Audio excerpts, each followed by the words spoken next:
चलिए हेडिंग लगाइएगा न्यायपालिका। अच्छा सर, जितना भी कराए हैं मतलब हाँ, पॉलिटी वाला, तो उसका रिकॉर्डिंग होमवर्क में कहाँ मिला है? 12 नंबर नहीं मिला मुझे। 12 नंबर नहीं था तो जो नहीं मिला होगा उसको बोलिएगा, उसको दे देंगे। हाँ, 12 नंबर है। कुछ हम मेहनत से करेंगे, पढ़ाइए। न्यायपालिका, न्यायपालिका लगा लिए हेडिंग।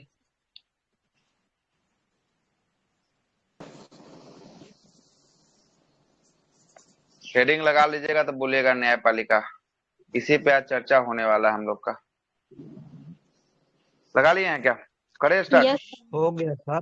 न्यायपालिका हो में गया, हो पहला गया। हम लोग पढ़ेंगे, किसका पढ़ेंगे? पहला पढ़ेंगे सुप्रीम कोर्ट का पढ़ेंगे, और दूसरा पढ़ेंगे हाई कोर्ट पढ़ेंगे। हाई कोर्ट पढ़ने वाले हैं। तो आइए पहला हम लोग देख लेते हैं, सर्वोच्च न्यायालय सुप्रीम कोर्ट को देख लेते हैं। रिकॉर्डिंग हो गया ना सर? हाँ, सुप्रीम कोर्ट, सर्वोच्च न्यायालय।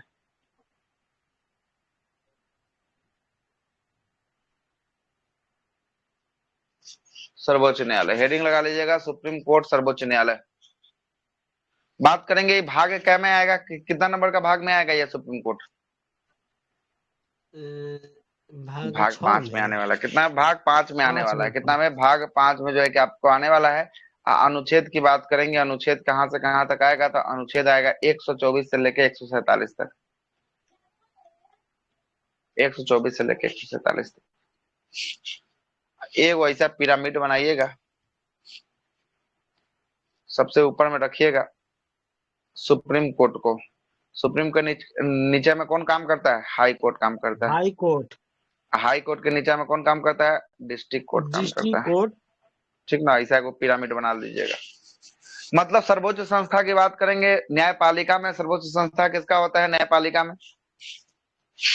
सर्वोच्च सुप्रीम न्यायालय। कोर्ट। हाँ, सर्वोच्च न्यायालय हाँ, सुप्रीम कोर्ट। मतलब कि अगर कोई केस अगर हाई कोर्ट से अगर आप हार गए हैं तो आप कहाँ अपील कर सकते हैं? सर्वोच्च न्यायालय। सुप्रीम कोर्ट को। हाँ, सर्वोच्च न्यायालय को जो है कि अपील कर सकते हैं। लेकिन डिस्ट्रिक्ट कोर्ट से कोई केस अगर हार गए हैं तो आप कहाँ अपील कर सकते हैं? High high court. Court. High court में आप जा सकते हैं, है ना? लेकिन अंतिम रूप से कहां तक जा सकते हैं? अंतिम रूप में आप सर्वोच्च न्यायालय तक ही जा सकते हैं, उससे आगे आप नहीं जा सकते हैं। नहीं जा सकते हैं। लगाइएगा अच्छा, हेडिंग मान लीजिए उच्चतम सर न्यायालय। हाँ बोलिए। कि कोई मान लीजिए कि वो सुप्रीम कोर्ट है, वो मतलब फैसला नहीं सुनाया, तो इसका निर्णय क्या होगा सर? सुप्रीम कोर्ट कैसे नहीं फैसला सुनाएगा? कुछ ना कुछ समय लेगा। सुप्रीम कोर्ट सर्वोच्च संस्था, उसको फैसला सुनाना ही है ना? अच्छा। फैसला सुनाना ठीक ही है, है। ठीक। थोड़ा समय लग ठीक है, सकता है ठीक। लेकिन सुनाएगा ही। तो सबसे सबसे ऊपर में कौन हो जाएगा? उच्चतम न्यायालय हो सर्वोच्च जाएगा। न्यायालय। उच्चतम न्यायालय, इसी को सर्वोच्च न्यायालय कहते हैं।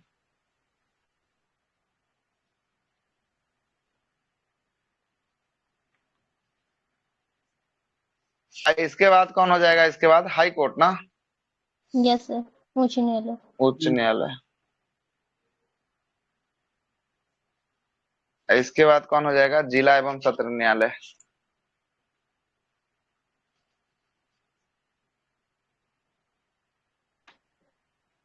न्यायालय होने वाला है, ठीक ना?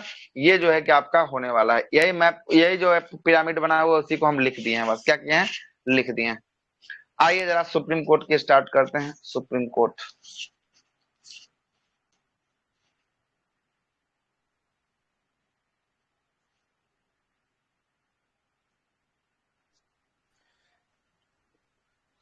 सर थोड़ा पीछे थोड़ा बोले सर, छूट गया था। देखिए ना कहाँ छूटा है, लिखिए, स्क्रीनशॉट ले लीजिए। Okay sir.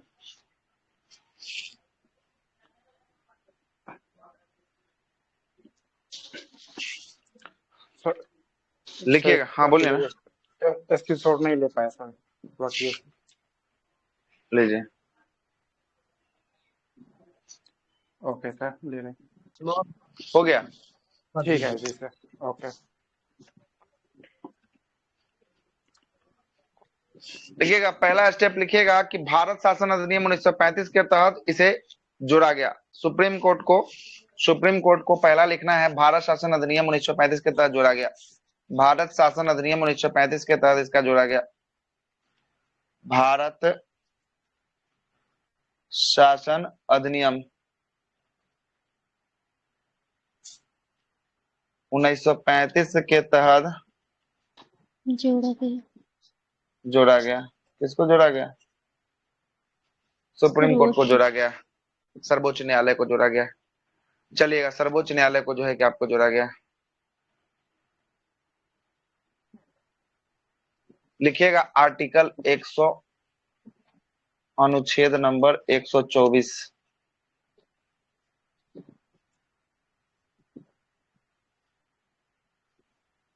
आर्टिकल 124 लिखिएगा।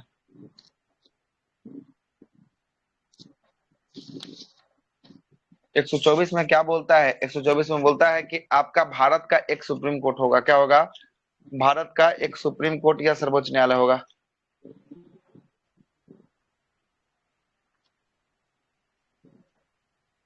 कोर्ट होगा। कौन सा आर्टिकल में ऐसा जिक्र किया गया है? भारत का एक सुप्रीम कोर्ट होगा, सर्वोच्च न्यायालय होगा। 124 में ऐसा जो है कि आपको जिक्र किया गया है। सही, 124 में ऐसा जिक्र किया गया है। आगे चलते हैं।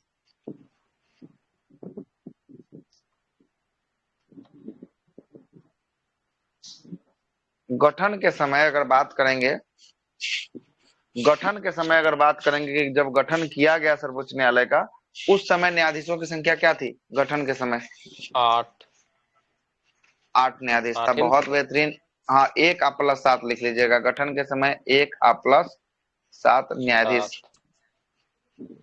7 बराबर 8 न्यायाधीश। कहाँ पे? मूल संविधान में।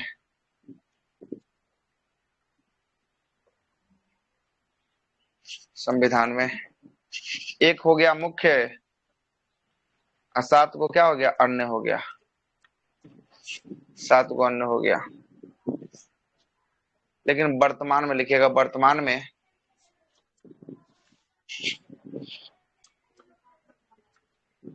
में कितना है इसमें?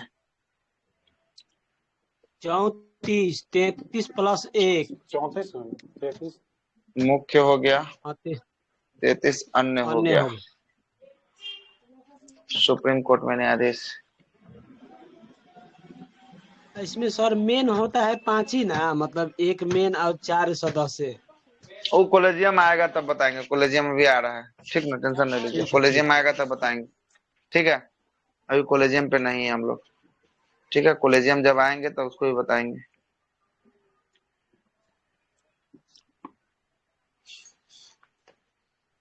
ठीक है,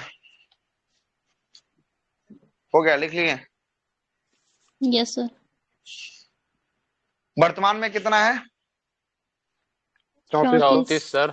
33। 34 प्लस 1 बराबर 33 प्लस 1 बराबर 34 है। लिखिएगा, नोट डाल के लिखिएगा।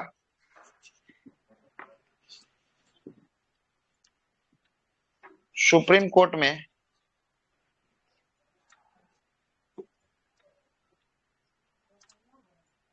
न्यायाधीशों की संख्या की बढ़ोतरी करने का अधिकार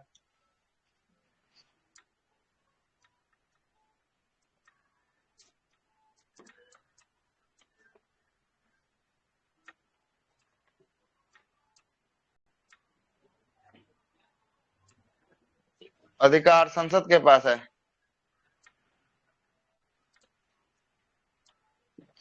ठीक है, कौन इसका बढ़ोतरी करेगा? सुप्रीम कोर्ट में न्यायाधीशों की संख्या की बढ़ोतरी करने का अधिकार किसके पास है? संसद के पास। संसद के पास सर। संसद के पास है, ठीक ना? राष्ट्रपति भी रहता है, लेकिन हाई कोर्ट में यही चलेंगे ना, तो हाई कोर्ट में किसके अधिकार हो जाएगा? किसके क्षेत्र में आ जाएगा? राष्ट्रपति का। हाई कोर्ट में जब चलेंगे तो राष्ट्रपति के पास ऐसा अधिकार जो है कि आपको आ जाएगा, है ना? ऐसा अधिकार आ जाएगा। डिस्ट्रिक्ट में तो आपको, डिस्ट्रिक्ट में कौन करता है? राज्यपाल कर देगा फिर, है ना? राज्यपाल कर देगा डिस्ट्रिक्ट में। ठीक है, इसमें कोई अनुच्छेद भी होगा सर? मतलब सुप्रीम कोर्ट न्यायाधीशों की संख्या बढ़ाने का सांसद किस अनुच्छेद के तहत? ऐसा कुछ तो नहीं दिया है। अब उसका सब क्लोज होगा तो देखना पड़ेगा। सब क्लोज तो नहीं पता है ना? ऐसा कुछ तो यहाँ नहीं दिया है। जो जो इम्पोर्टेंट फैक्ट है सर हम बताते हुए चल रहे हैं हम आपको। देख लेंगे, अगर ऐसा बात होगा तो देख लेंगे एक बार, ठीक ना? ऐसा तो यहाँ पे नहीं लिखा है कुछ भी, है ना? आइएगा, आगे लिखिएगा।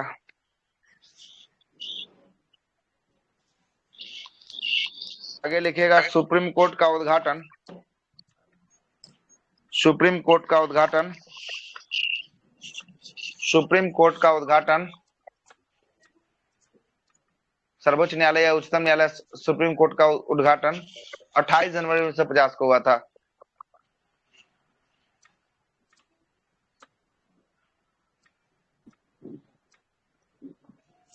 जनवरी 1950 को हुआ था। 1950 को इसका उद्घाटन किया गया था। 1950 को इसका उद्घाटन किया गया था।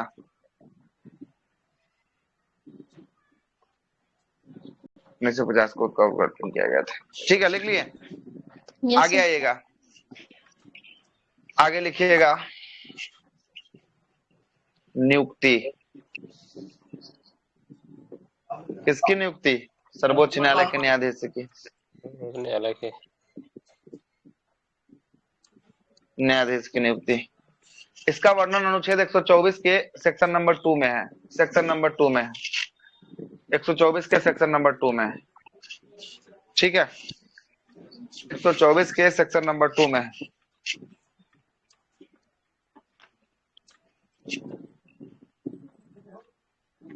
लिख लिए? Yes sir.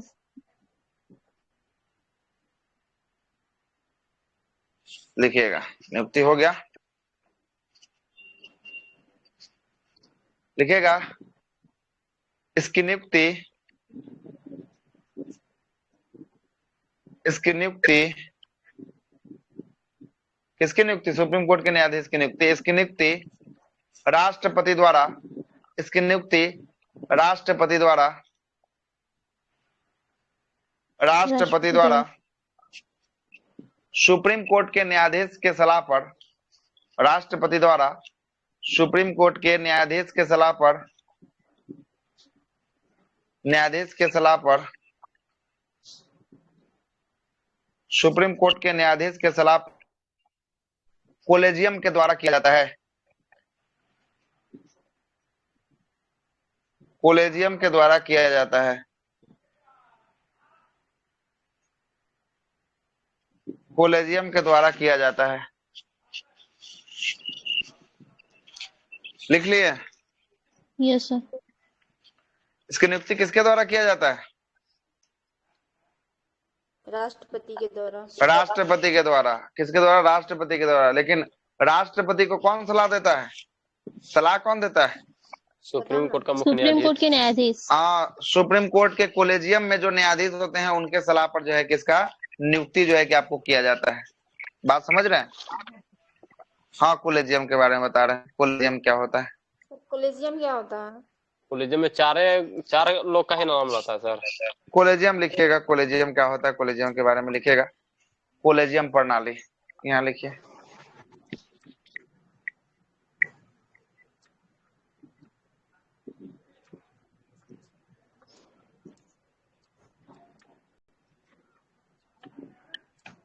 कोलेजियम प्रणाली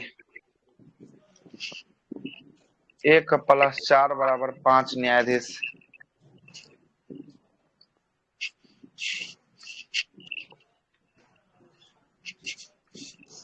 ये जो कोलेजियम होता है, जो न्यायाधीशों का आप संख्या देख रहे हैं 33, उसी में से ये वरिष्ठतम न्यायाधीश एक जो होते हैं ये सुप्रीम कोर्ट के मुख्य न्यायाधीश होते हैं। एक जो होते हैं सुप्रीम कोर्ट के मुख्य न्यायाधीश होते हैं। अन्य जो होते हैं 4 गो अन्य न्यायाधीश होते हैं। यही 5 गो जो है कि आपका ये कमेटी बैठता है। ये 5 गो कमेटी मिलकर, 5 गो न्यायाधीश मिलकर अगला न्यायाधीश किसको बनाया जाए इसके बारे में चर्चा होती है। इसी को हम लोग कहते हैं कोलेजियम प्रणाली। और ये कोलेजियम अपनी रिपोर्ट को किसको देती है? राष्ट्रपति को देती है। राष्ट्रपति को कहती है साहब इनको आप अगले न्यायाधीश के रूप में नियुक्त कीजिए। तो राष्ट्रपति महोदय अगले न्यायाधीश के रूप में उसको नियुक्त करते हैं। आ रहा है बात समझ में? कोलेजियम का मेन काम क्या होता है सर? यही न्यायाधीशों की नियुक्ति करना कोलेजियम का मेन काम होता है। ठीक ठीक। और जैसे मान लीजिए सर कि 4 रहता है तो 4 रिपोर्ट मेन मुख्य न्यायाधीश को देगा। 4 नहीं 5 गो है। 5 गो है। 5 गो में तो एक मेन है ना, 4 अरे दूसरा एगो है ना। मेन है, उससे क्या मतलब, एगो मेन तो हैवे करे सर्वोच्च, उसमें भी 4 गो है ना। अब वोटिंग होगा कि हाँ इसके पक्ष में आप कौन कौन है, तो जिसका ज्यादा वोट हो जाएगा तो 3 गो वोट हो जाएगा, तो क्या हो जाएगा, 3 गो हो जाएगा तो मतलब कि जिसको होगा उसका नाम वो आगे चल जाएगा, है ना, 2 गो वाला पीछे चल जाएगा। आ रहा है बात ठीक है। समझ में? जी जी जी। लिखिए, एगो वोटिंग नोट डाल होगा के ये लिखिए। 5 में ना। हाँ नोट, वो ये सब नियुक्ति करने का आयोग है, ये सब नियुक्त करेगा अगला न्यायाधीश को, अच्छा अच्छा ठीक। चुनने का काम करेगा। लिखिएगा, अगर कॉलेजियम के दो न्यायाधीश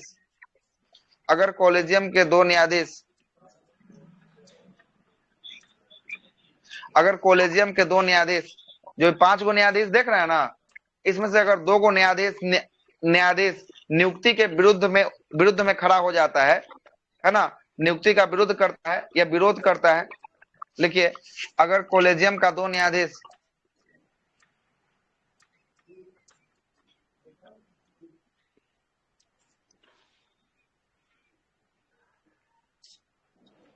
अगर कॉलेजियम का 2 न्यायाधीश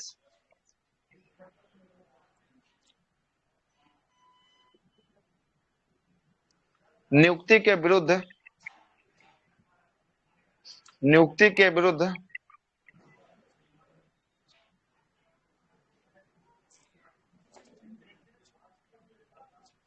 खड़ा होता है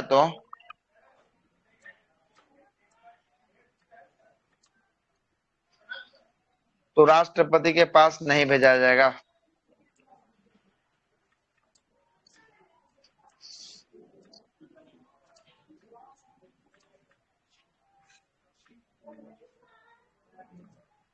राष्ट्रपति के पास नहीं भेजा जाएगा। तो राष्ट्रपति के पास नहीं भेजा जाएगा।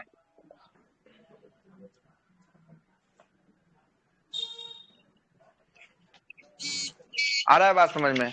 अगर 2 गो न्यायाधीश के नियुक्ति के विरोध में खड़ा हो जाता है कि नहीं हमको इस नियुक्ति में भागे नहीं लेना है, ये जो है कि आपको नियुक्ति नहीं होना चाहिए, तो वो नियुक्ति जो है कि पोस्टपोन हो जाएगा, राष्ट्रपति के पास उसको भेजा ही नहीं जाएगा। ठीक ना, उसको भेजा ही नहीं जाएगा। ठीक है,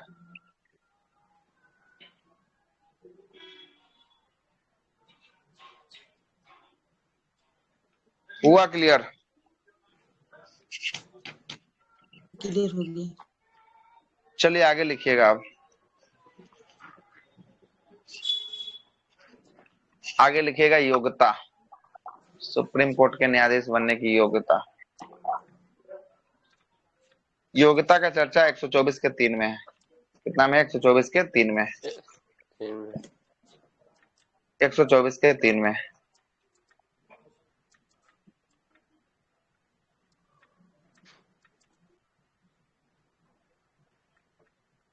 अच्छा 124 लिख लिए हैं क्या? इसको एक लाइन में काट दीजिए, थोड़ा सा एक नोट डालिए, देखो चीज लिखवा देते हैं यहाँ पे, नहीं तो गड़बड़ आ जाएगा फिर। ऐसे तो उसको हम कितना बार बताएं, है ना? गलत कर दिए। गलत कर दिए मतलब? कर दिए गलत? अच्छा काट दिए। अच्छा काट दिए। नोट में लिखिएगा, नोट में लिखिएगा,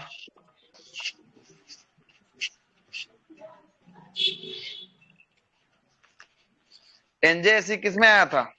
NJSC, national judicial appointment commission.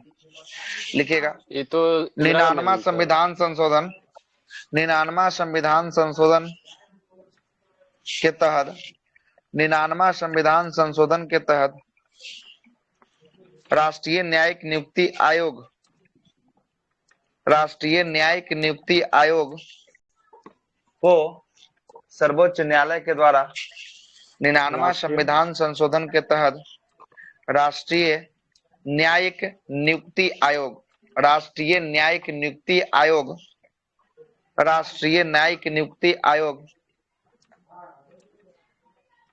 राष्ट्रीय न्यायिक नियुक्ति आयोग,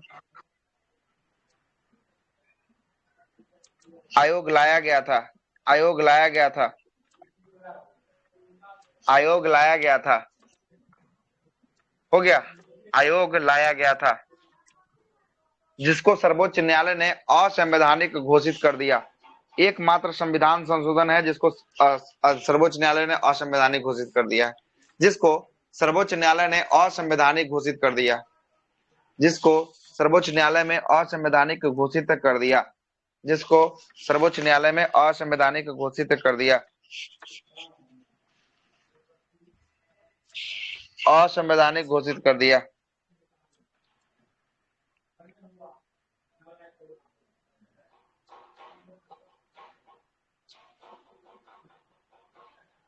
क्या एक बार असंवैधानिक घोषित कर दिया, हो गया।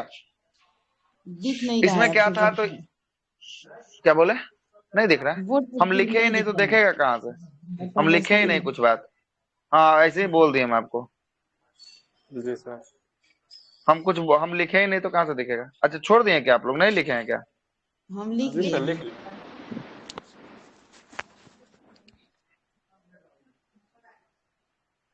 लिख लिए ना? जी सर। असंवैधानिक घोषित कर दिया।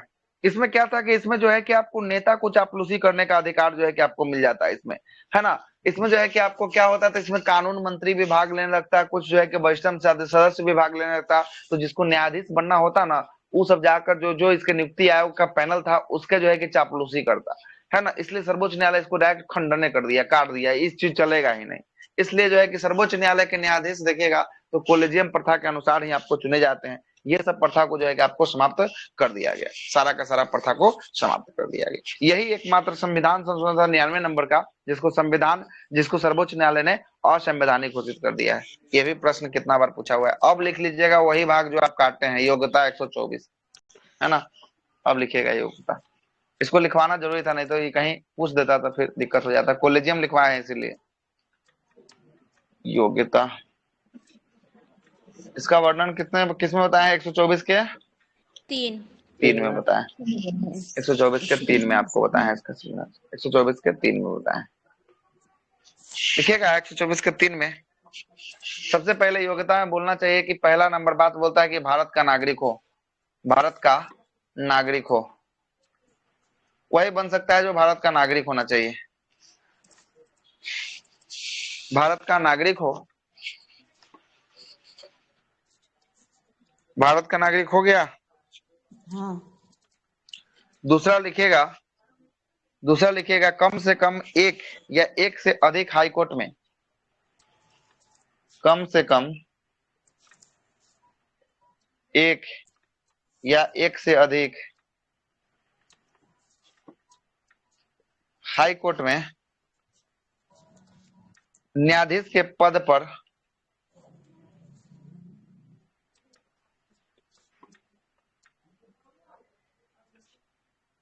5 वर्षों तक रहा हो, कार्य किया हो। 5 वर्षों तक कार्य किया हो। या तीसरा नंबर का पॉइंट लिखिएगा, कम से कम एक या एक से अधिक हाई कोर्ट में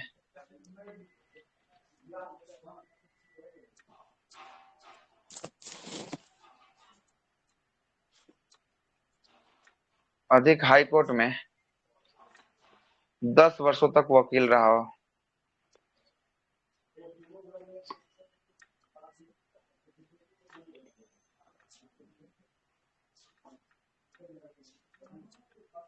मतलब आप न्यायाधीश बन जाइए 5 साल तक या 10 साल तक आप वकालत कर लीजिए, ये दोनों में से कोई अगर आपके पास रहेगा ना तो आपको जो है कि आपको फुलफिल कर जाइएगा, उसके टर्म्स कंडीशन को फुलफिल कर जाइएगा। चौथा नंबर बात लिख लीजिएगा,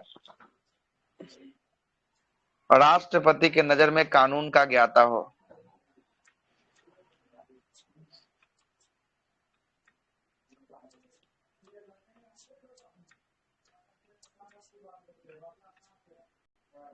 कानून का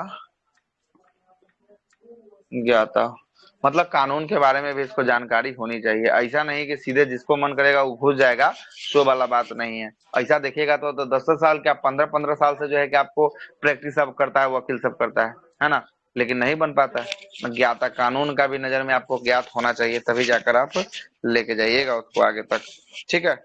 तभी आप उसको आगे तक लेके जाइएगा।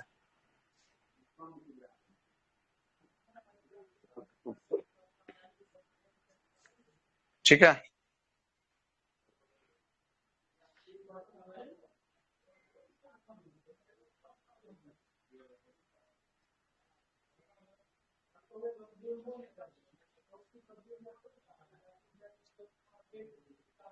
हो गया। हाँ सर हो गया।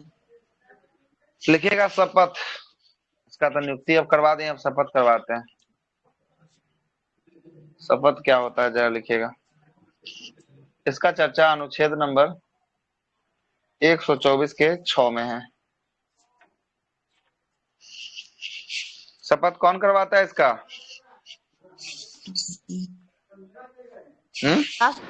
राष्ट्रपति या राष्ट्रपति द्वारा राष्ट्रपति जो करेंगे। भी लोग हो। हाँ, राष्ट्रपति। राष्ट्रपति या राष्ट्रपति द्वारा चुने गए व्यक्ति, लिख लीजिएगा। इसका शपथ राष्ट्रपति या राष्ट्रपति के द्वारा चुना गया व्यक्ति के द्वारा कराया जाता है। व्यक्ति के द्वारा जो है कि आपको करवाया जाता है। राष्ट्रपति या राष्ट्रपति के द्वारा चुना गया व्यक्ति के द्वारा करवाया जाता है। आगे लिखिएगा कार्यकाल।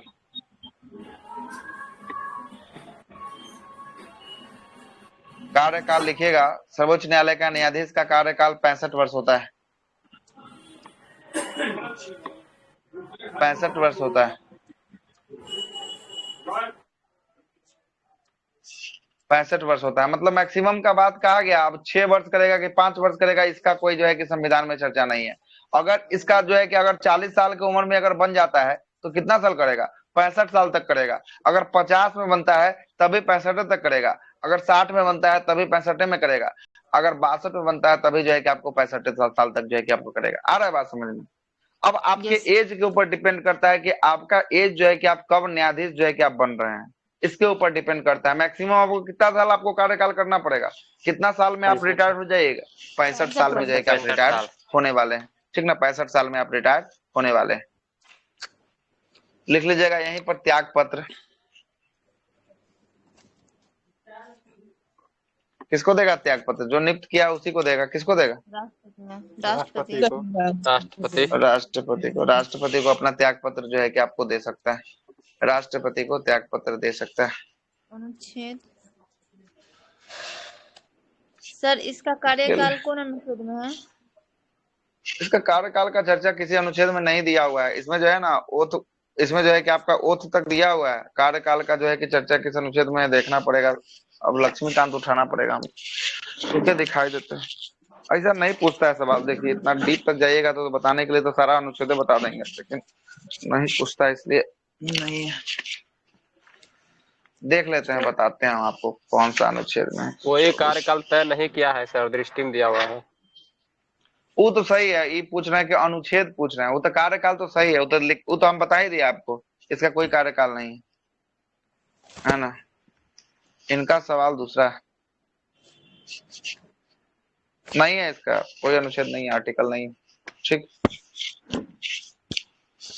आगे आइएगा। कार्यकाल करवा दिए हैं, त्याग पत्र करवा दिए हैं। आइए लिखिएगा हटाने की प्रक्रिया। हटाने की प्रक्रिया।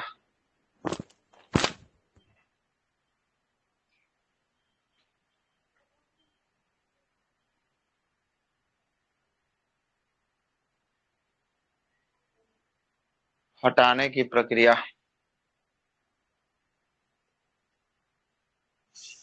इसका वर्णन अनुच्छेद नंबर लिखिएगा। इसका वर्णन अनुच्छेद नंबर 124 के 4 में है।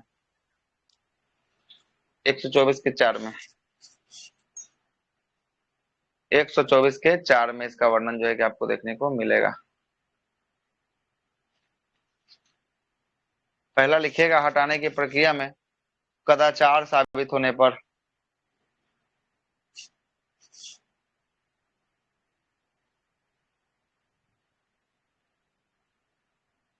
कदाचार साबित होने पर या भ्रष्टाचार पर।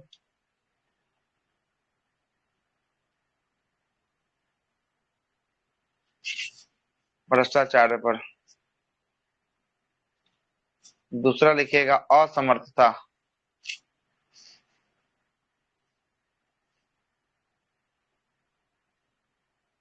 असमर्थता मतलब हम नियुक्त तो हो गए लेकिन हम आने जाने के लायक नहीं बचे हुए हैं। बहुत देखिएगा तो बहुत को टांग के ले जाया जाता है, इतना बुजुर्ग हो जाते हैं, है ना।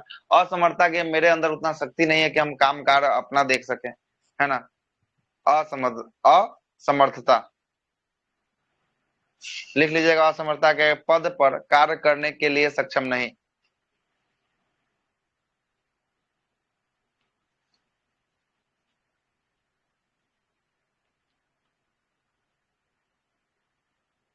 सक्षम नहीं, पद पर कार्य करने के लिए सक्षम नहीं होंगे, उनको असमर्थता माना जाएगा, है ना।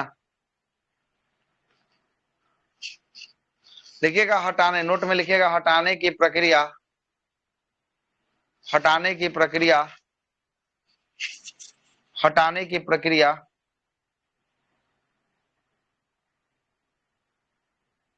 हटाने की प्रक्रिया में महाभियोग शब्द का प्रयोग नहीं किया गया है। महाभियोग शब्द का प्रयोग नहीं किया गया है।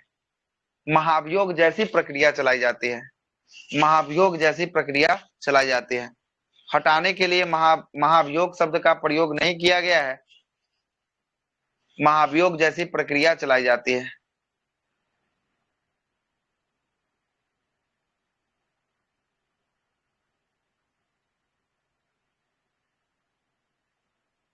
हो गया, लिख लिए।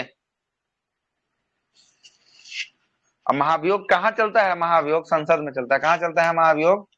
संसद में। संसद में। आने के लिए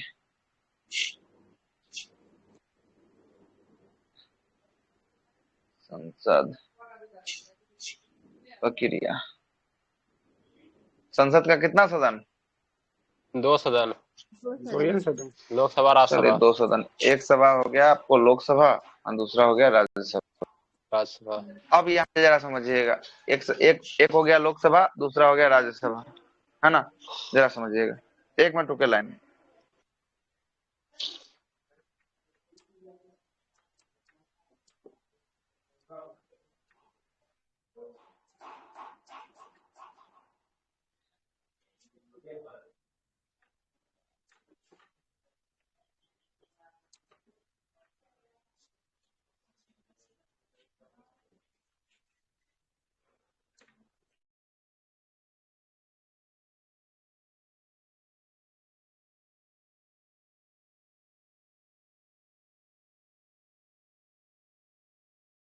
नहीं आ रही है।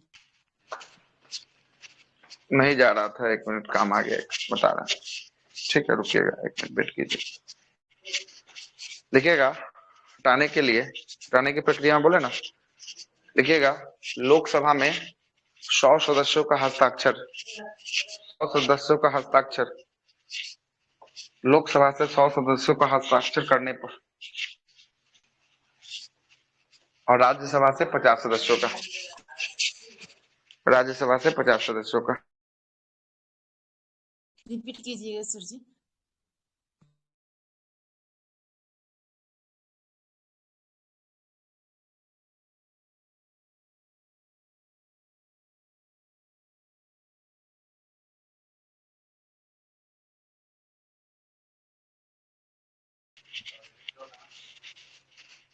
एक मिनट रुक जाइएगा लाइन पे, 1 मिनट, ठीक है। 1 मिनट शुरू करते हैं फिर। Okay sir.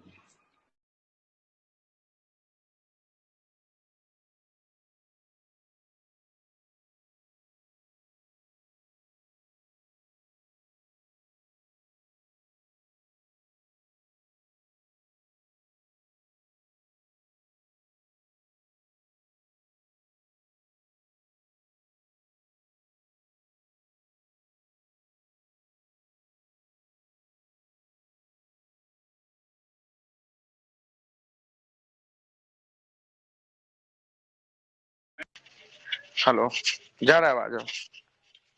अच्छा। जी सर, क्लियर है।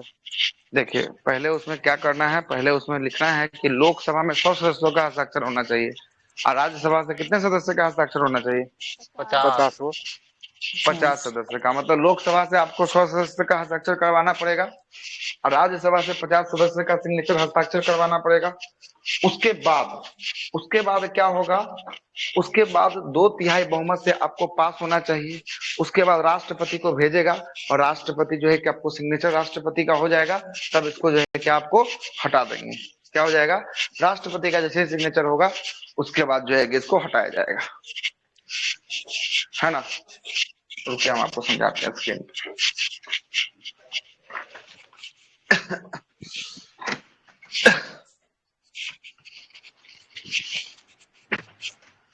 स्क्रीन दिख रहा होगा ना। कहने का मतलब है कि आपका ये लोकसभा है ना, ये लोकसभा से आपको 100 सदस्यों का जो है कि आपको सिग्नेचर करवाना पड़ेगा, ठीक है। और राज्यसभा से कितने सदस्य का? 50 50। सदस्य 50 सदस्य का जो है कि आपको सिग्नेचर जो है कि आपको चाहिए। और जब इतना सदस्यों का सिग्नेचर हो जाएगा, उसके बाद 2/3 बहुमत से, पारित 2/3 सदस्यों का जो है कि आपको बहुमत से क्या करना पड़ेगा? संकल्प को पारित करना पड़ेगा, है ना। संकल्प को पारित करना पड़ेगा वोट से, पारित करके राष्ट्रपति को भेजना होगा।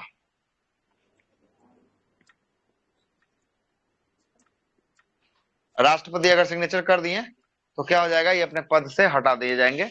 महाभियोग जैसी प्रक्रिया चलाई जाती है, महाभियोग की प्रक्रिया यहाँ पे कोई जो है कि जिक्र नहीं किया गया है, नहीं किया गया है, ठीक है। आया बात समझ में? इसको छाप लीजिए, इतना बातों को जल्दी से छाप लीजिए, जितना लिखे हैं वैसे बना के छाप लीजिए।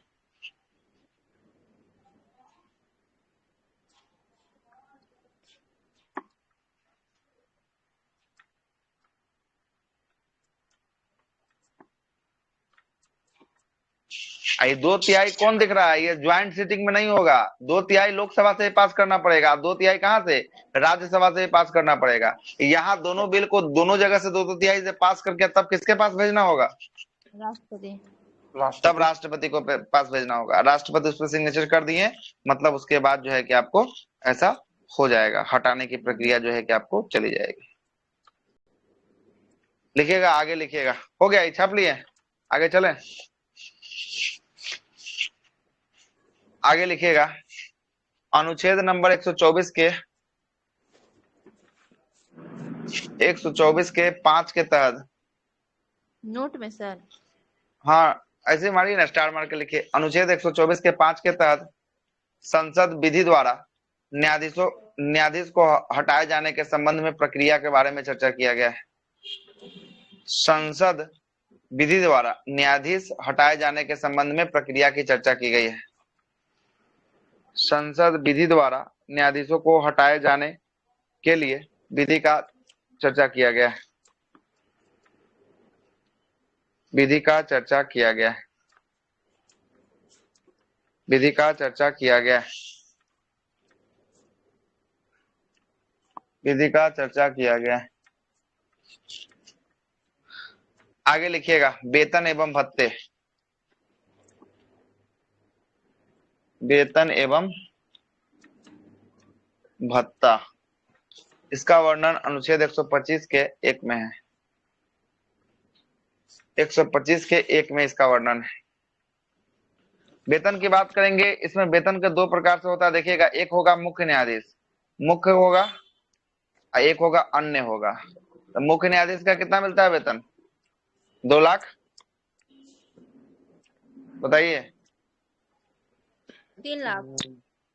2,80,000 लिखिए, 2,80,000 मिलता है।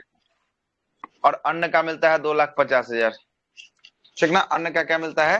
2,50,000।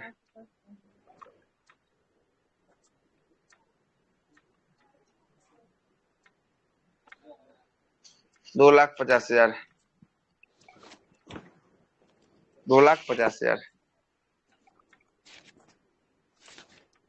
लिखिएगा। अनुच्छेद नंबर 360 के अंतर्गत लिखिएगा, नोट डाल के लिखिएगा, नोट में। अनुच्छेद नंबर 360 के अंतर्गत, अनुच्छेद नंबर 360 के अंतर्गत लिख लिए। वित्तीय आपातकाल के दौरान, वित्तीय आपातकाल के दौरान, अनुच्छेद नंबर 360 के अंतर्गत वित्तीय आपातकाल के दौरान, वित्तीय आपातकाल के दौरान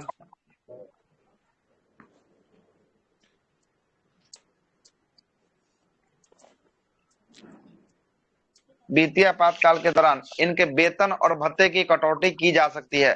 इनके वेतन और भत्ते की कटौती की जा सकती है। इनके वेतन और भत्ते की कटौती की जा सकती है। इनके वेतन और भत्ते की कटौती की जा सकती है।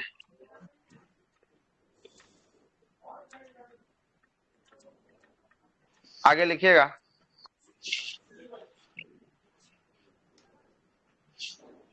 आगे लिखिएगा।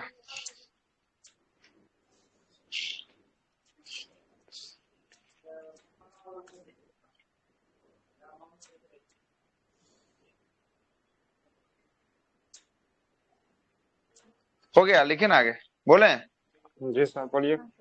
भारत के मुख्य न्यायाधीश एवं अन्य न्यायाधीश का वेतन और भत्ता, भारत के मुख्य न्यायाधीश और अन्य न्यायाधीश का वेतन और भत्ता, भारत के मुख्य न्यायाधीश और अन्य न्यायाधीश का वेतन और भत्ता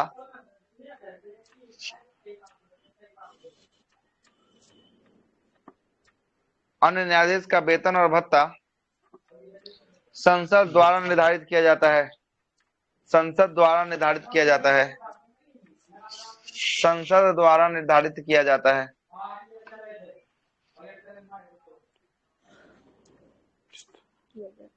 आगे लिखिएगा।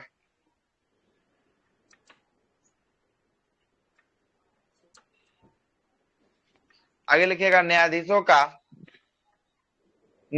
का वेतन आयकर से मुक्त होता है, मतलब इनकम टैक्स इसको नहीं देना है। न्यायाधीशों का वेतन आयकर से मुक्त होता है। सुप्रीम कोर्ट के न्यायाधीशों का वेतन आयकर से मुक्त होता है। दृष्टि में दिया आयकर मुक्त से नहीं है।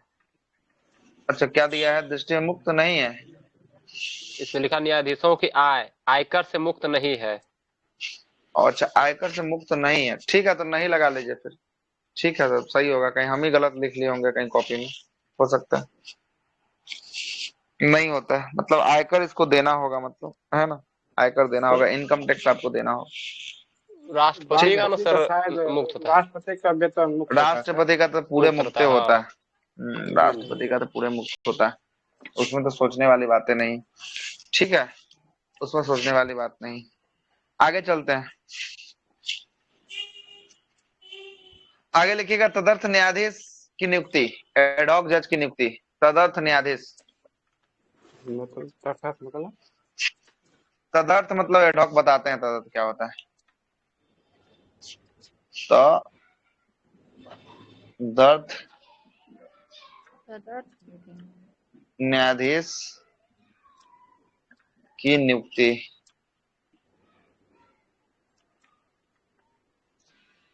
इसको हम लोग कहते हैं एडहॉक जज कहते हैं। एडी हॉक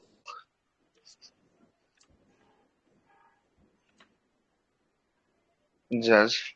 अनुच्छेद नंबर इसके 127 में वर्णन है, बहुत बार क्वेश्चन पूछा है। तदर्थ न्यायाधीश की नियुक्ति अनुच्छेद नंबर 127 में वर्णित है। लिखिएगा, तदर्थ न्यायाधीश क्या है, जरा इसके बारे में समझ लीजिएगा। जब सर्वोच्च न्यायालय में न्यायाधीशों की कमी पड़ने लगती है, समझ रहे बात, जब सर्वोच्च न्यायालय में न्यायाधीशों की कमी पड़ने लगती है ना।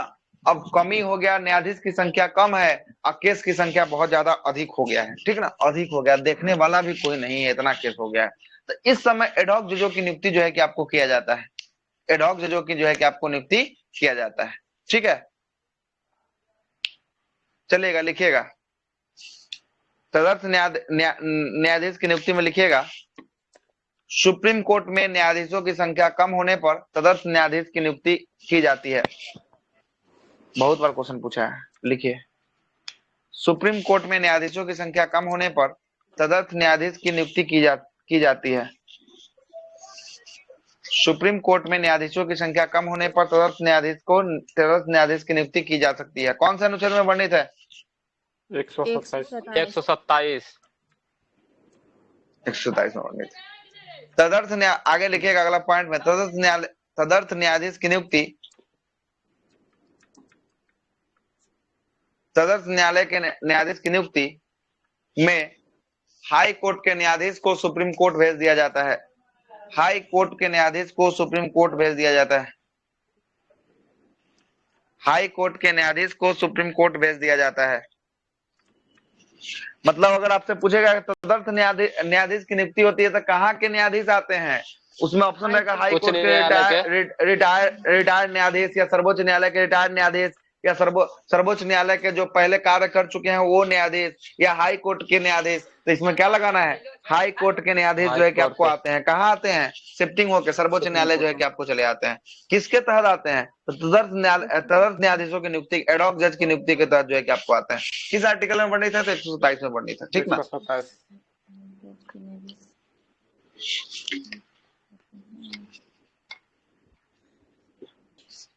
आइए आगे लिखिएगा, सेवा निर्मित न्यायाधीशों की नियुक्ति। सेवा निर्मित मतलब रिटायर्ड, सेवावृत्त।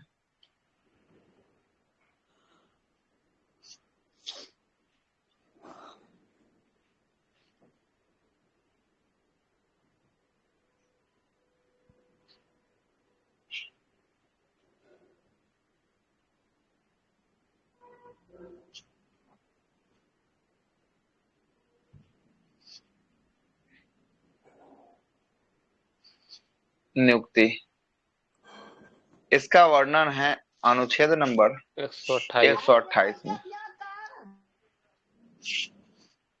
128 में। अब इस सेवा निर्मित मतलब जान ही रहे हैं कि ये रिटायर्ड के बारे में चर्चा कर रहे हैं। इसमें लिख लीजिएगा, जजों की संख्या कम होने पर यह सेवानिवृत्त जज जो है कि आपको वापस बुला लिए जाते हैं, वापस बुला लिए जाते हैं। इसी को हम लोग कहते हैं सेवानिवृत्त न्यायाधीशों की नियुक्ति 128 में, है ना। ये अलग है आपका। इसमें जो है कि न्यायाधीश को फिर से बुला लिया जाता है। क्या किया जाता है, न्यायाधीश को फिर से बुला लिया जाता है। जो रिटायर्ड हो चुके हैं उनको, जो रिटायर्ड हो चुके हैं उनको बुला लिया जाता है फिर से, ठीक है। आवश्यकता पड़ने पर बुलाया जाता है, ठीक ना, ऐसे नहीं बुलाया जाता है।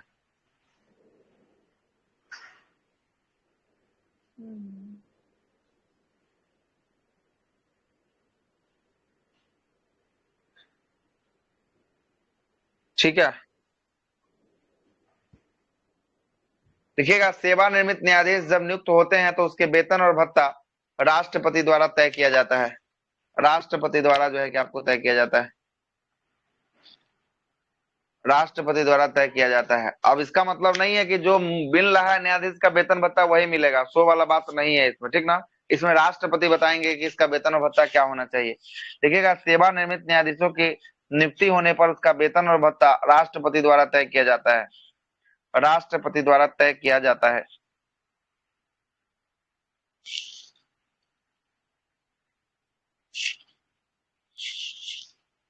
हो गया, हो जाएगा तो बोलिएगा, आगे चलते हैं।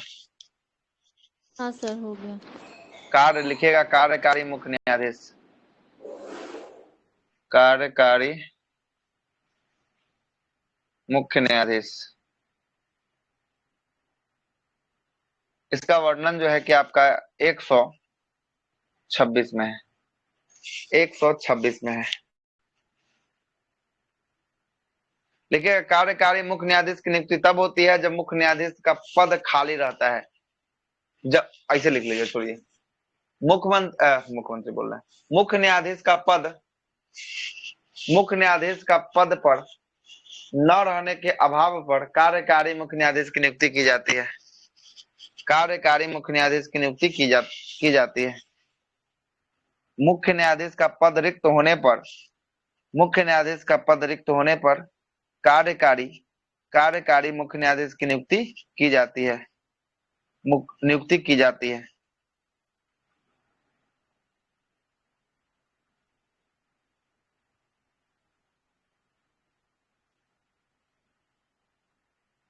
मुख्य न्यायालय के न्यायाधीश की नियुक्ति की जाती है। इसमें से कौन बनेगा मुख्य न्यायालय के न्यायाधीश? वो जो पैनल में बैठा रहेगा उसमें सबसे वरिष्ठतम जो सदस्य रहेगा ना, वही बनेगा, है ना। ऐसा नहीं है कि कोनो को बना दे, ऐसा बात नहीं है। जो उसमें सबसे वरिष्ठतम होगा उसी को जो है कि कार्यकारी मुख्य न्यायाधीश जो है कि आपको बनाया जाएगा, कार्यकारी मुख्य न्यायाधीश जो है कि आपको बनाया जाएगा, है ना। आगे लिखिएगा, पद की रिक्तियां। पद की रिक्ति मतलब पद कभी कब समाप्त हो सकता है, पद का रिक्ति।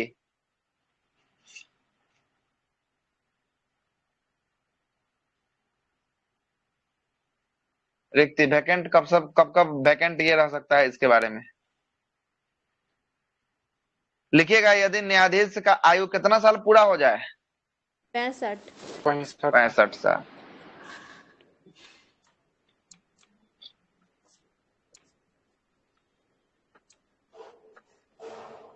पूरा हो। दूसरा में लिखिएगा आकस्मिक मृत्यु पर।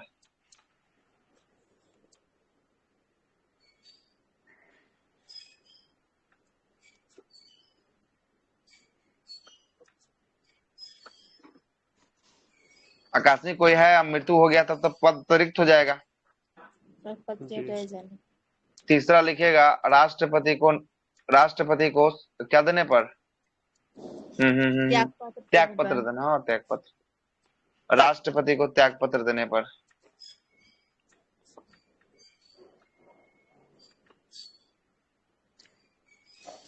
देने पर। और चौथा लिखिएगा महाभियोग की प्रक्रिया चलने पर या कदाचार साबित होने पर।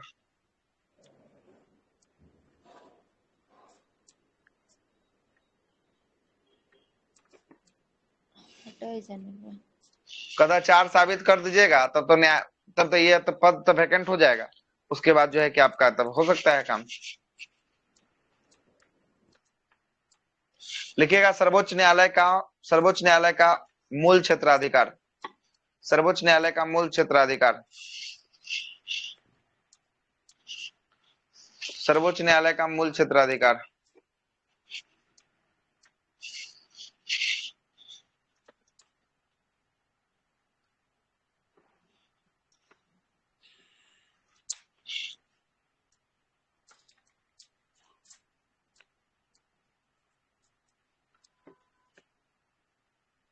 हो गया। इसका वर्णन अनुच्छेद नंबर 131 में वर्णित है। किसमें वर्णित है? अनुच्छेद नंबर 131 में वर्णित है मूल क्षेत्राधिकार का, है ना। अब ये मूल क्षेत्राधिकार क्या होता है? मूल्य को ही आरंभिक क्षेत्राधिकार भी कहते हैं। लिख लीजिए, नहीं तो कहीं क्वेश्चन पूछेगा कि सुप्रीम कोर्ट का आरंभिक क्षेत्राधिकार का वर्णन किसमें है, तब गड़बड़ कर दीजिएगा। मूल को ही क्या कहते हैं? आरंभिक क्षेत्राधिकार।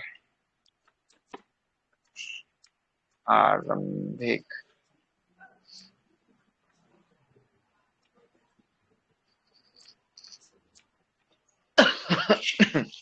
मूल या आरंभिक क्षेत्राधिकार का वर्णन किसमें है?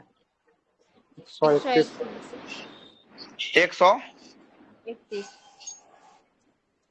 131 में है। सही है, 131 में जो है कि आपको मूल या आरंभिक क्षेत्राधिकार का वर्णन जो है कि आपको 131 में है ना।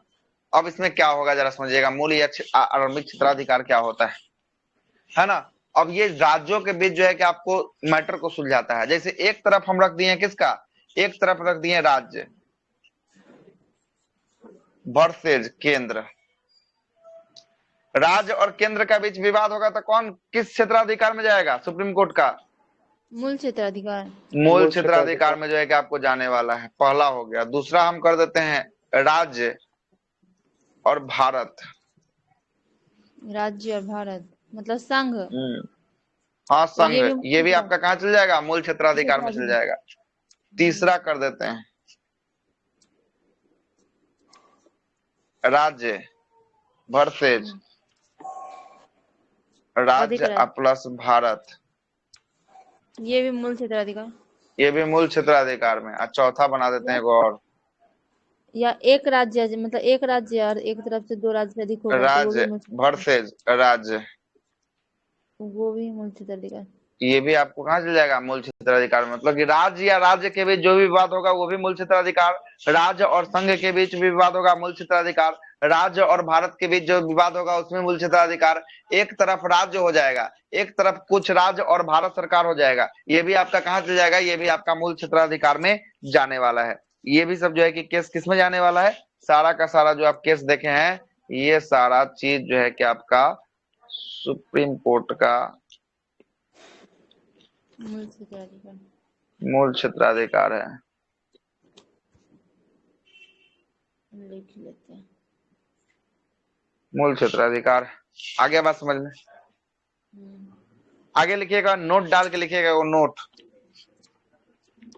नोट डालिएगा, लिखिएगा। हाँ, ये नहीं लिखे अभी तक। छापे नहीं? छापिए इसको, जल्दी से छापे। हमको लगा ये सब लिख लिए। सपना में आ जी गया, सर, आपको बोला लिखिए। चलने, लिखने दीजिए उनको, थोड़ा बचा हुआ लिख लीजिए, जल्दी लिखिए।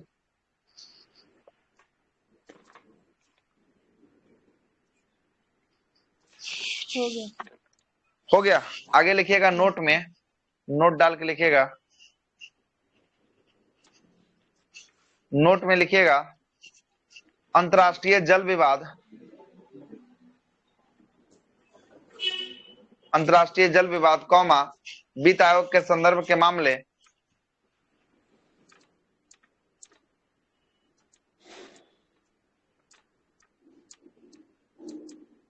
विवाद कौमा वित्त आयोग के, चालू होगा।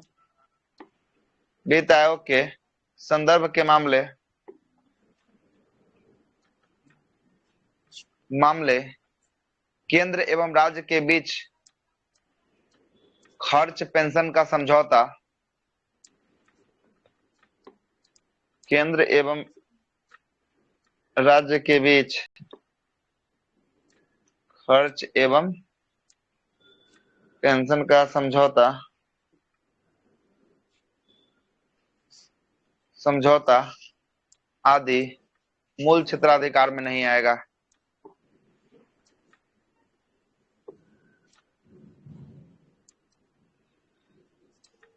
आदि मूल क्षेत्राधिकार ये नहीं आएगा। में नहीं आएगा। पूछेगा कि अंतर्राष्ट्रीय जल विवाद है मूल क्षेत्राधिकार में आएगा क्या? नहीं, नहीं आएगा। ठीक, नहीं आएगा, नहीं आएगा। आगे लिखिएगा अपीलीय क्षेत्राधिकार, दूसरा अपीलीय क्षेत्राधिकार,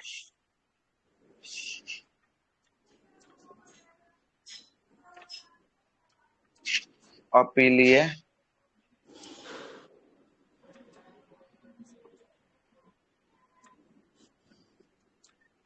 अपीलीय क्षेत्राधिकार हम आपको पढ़ा दिए हुए हैं। अब बताइए कहाँ पढ़ाएं अपीलीय क्षेत्राधिकार सुप्रीम कोर्ट का?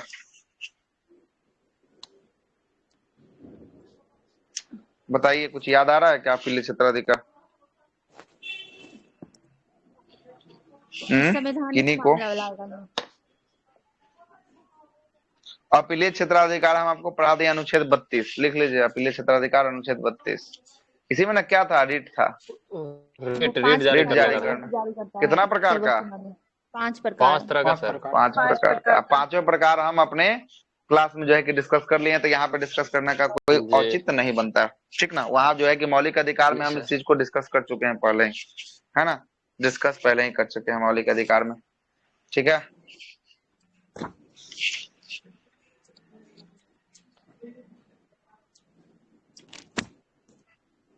अपीलीय क्षेत्राधिकार वही मतलब कि निचले न्यायालय अगर आपको बर्खास्त कर दिया तो ऊपरी न्यायालय में आप अपील कर सकते हैं, है ना।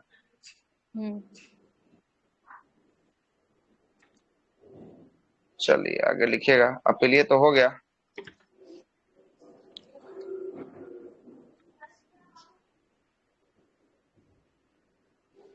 आगे लिखिएगा, इसी में लिख लीजिए अपीलीय क्षेत्राधिकार का वर्णन अनुच्छेद 132, 133, 134 और 136,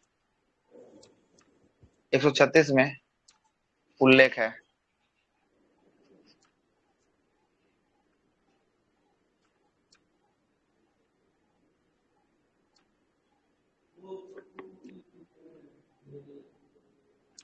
उल्लेख है।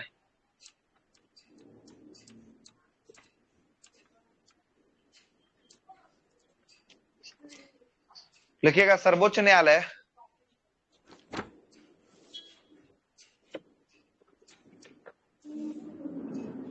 सर्वोच्च न्यायालय सिविल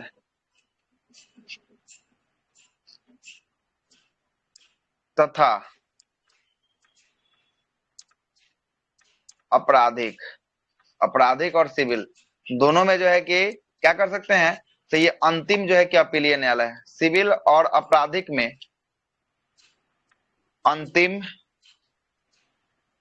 अपील कर सकते हैं, अपीलीय न्यायालय है। इसके बाद राष्ट्रपति को लिखिएगा, राष्ट्रपति क्या करेंगे नहीं करेंगे राष्ट्रपति समझेंगे, वो राष्ट्रपति का कॉन्सेप्ट में आपको हम बता चुके हैं पहले, है ना। यहाँ तक आप जा सकते हैं, यहाँ तक आप अपील कर सकते हैं, इससे ऊपर आप नहीं जा सकते हैं। इसे देखिएगा, कहाँ पहले डिस्ट्रिक्ट कोर्ट है, डिस्ट्रिक्ट कोर्ट में केस खारिज कर दिया तो कहाँ जाइएगा, फिर आप हाई कोर्ट जाइएगा, हाई कोर्ट, हाई कोर्ट खारिज कर दिया तो कहाँ जाइएगा, सुप्रीम कोर्ट जाइएगा। सुप्रीम यही जो है कि आपका कॉन्सेप्ट है ना, यही आपका कॉन्सेप्ट, यही आपका कॉन्सेप्ट है।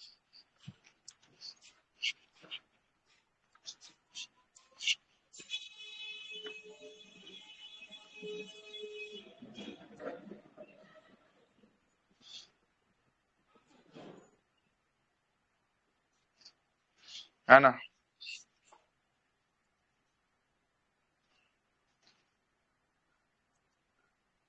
हो गया, क्या और होगा सर? अभी और है, अभी कहे खत्म करवा रहे इतना जल्दी। लिखेगा सलाहकारी अधिकारिता, सलाहकारी, है ना। क्षेत्राधिकार ना। हाँ, क्षेत्राधिकार, सलाहकारी।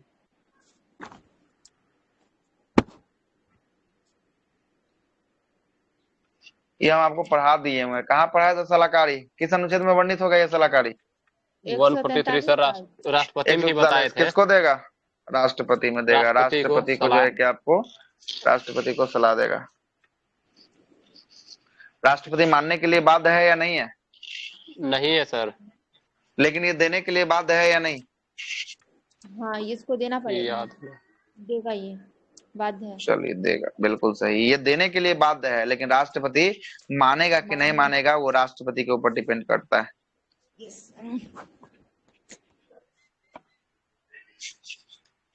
लिखेगा सुप्रीम कोर्ट एक अभिलेख न्यायालय है, इसका वर्णन अनुच्छेद नंबर 129 में मिलता है, बहुत बार क्वेश्चन पूछा है। सर मतलब उच्च न्यायालय भी ना, भी लिखे न्यायालय है। हाँ, उच्च न्यायालय तो उच्च न्यायालय जब पढ़ाएंगे तब पढ़ाएंगे, अभी तो उच्च न्यायालय भी है, ऐसे सुप्रीम कोर्ट अभी चल रहा है ना, तब सुप्रीम कोर्ट के बारे में लिखिए। सुप्रीम कोर्ट एक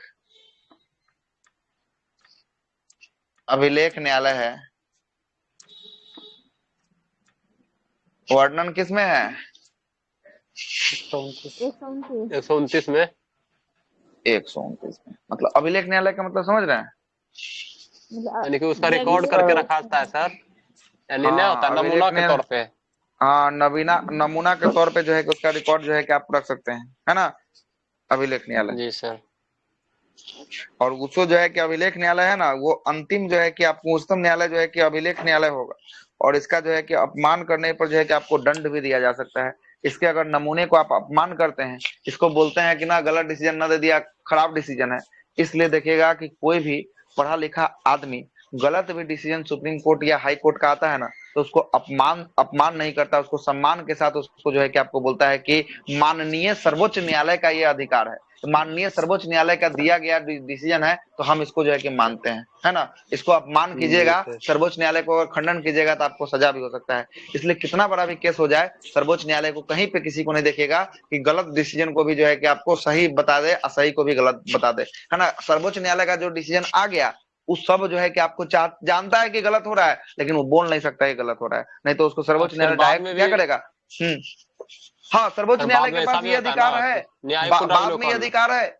हाँ, न्यायिक पूर्णावलोकन करके ही अपना जो है कि आपको जो दिया है उसमें संशोधित कर सकता है, या उसको जो है कि आपको संशोधित करने का अधिकार सर्वोच्च न्यायालय को है, ये चैलेंज करने के बाद। लेकिन उसके दिए गए डिसीजन को आप जो है कि आप नहीं कर सकते हैं। आप बोल सकते हैं, जाके चैलेंज कर सकते हैं, लेकिन आप उसका अपमान नहीं कर सकते हैं। इसलिए देखिएगा, बीएड वाला केस में आप लोग देखे होंगे कितना टीचर जो है कि आपको चिल्ला रहा था, जब सर्वोच्च न्यायालय का आया उसके बाद कोई कुछ नहीं बोला। माननीय सर्वोच्च न्यायालय का जो है कि आपको डिसीजन था, इसलिए सभी लोग सर्वसम्मति से उसको माने, ठीक है। और वही हाई कोर्ट में चलेंगे तो अनुच्छेद नंबर 215 जो है कि आपको हाई कोर्ट एक अभिलेख न्यायालय के बारे में चर्चा करता है ना। हाई कोर्ट अब थोड़ा देर में जस्ट घुसने ही वाले हैं, देखते हैं आज हाई कोर्ट हो पाता है कि नहीं हो पाता है। लंबा थोड़ा सा टॉपिक था, आइए थोड़ा सा भी और बचा हुआ है, लिखिए न्यायिक पूर्णावलोकन। लिखिएगा न्यायिक पूर्णावलोकन, सुप्रीम कोर्ट का न्यायिक पूर्णावलोकन।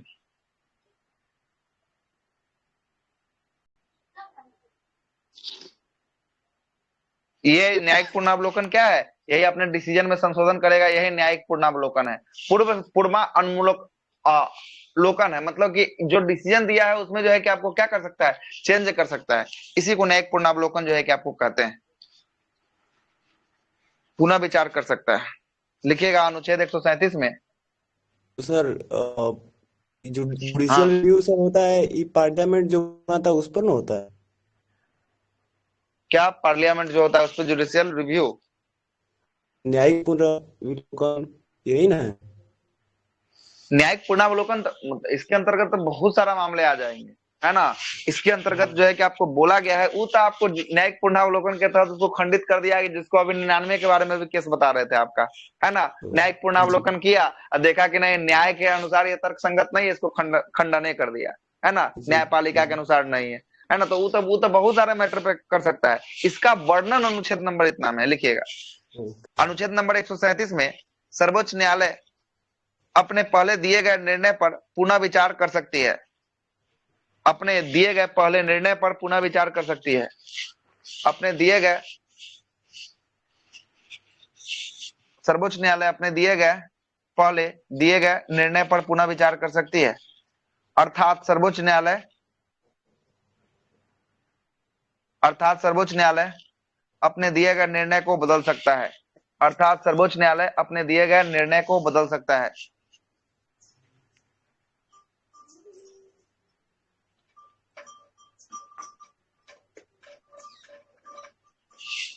अपने निर्णय को बदल सकता है।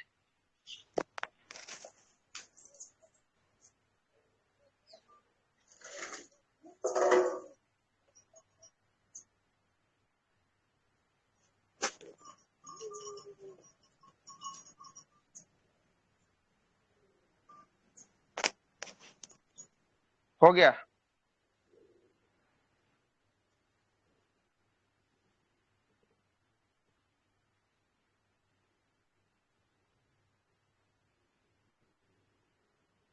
हुआ कि नहीं हो, बताइए ना।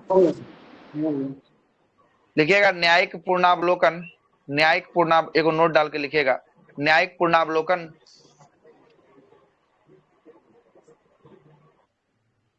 लिखिएगा। संविधान में न्यायिक पूर्णावलोकन का प्रयोग कहीं नहीं किया गया है, कहीं भी नहीं किया गया है। संविधान में न्यायिक पूर्णावलोकन का प्रयोग कहीं नहीं किया गया है।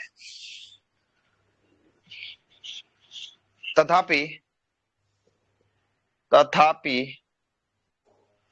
अनुच्छेद 13, अनुच्छेद 32, अनुच्छेद 131 से लेके 136, अनुच्छेद 143, अनुच्छेद 145, अनुच्छेद 226, अनुच्छेद 246, अनुच्छेद 372। सर अनुच्छेद फिर से बोलिए तो।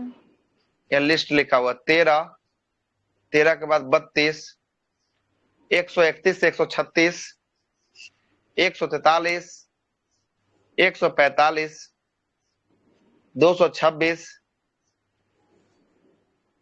246 और 372 में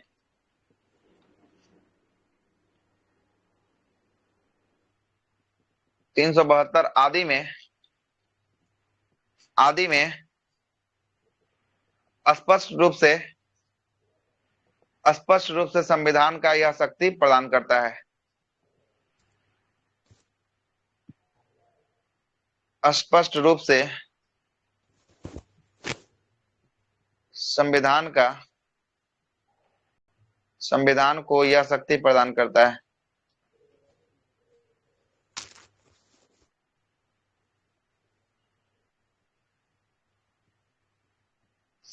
संविधान को यह शक्ति प्रदान करता है।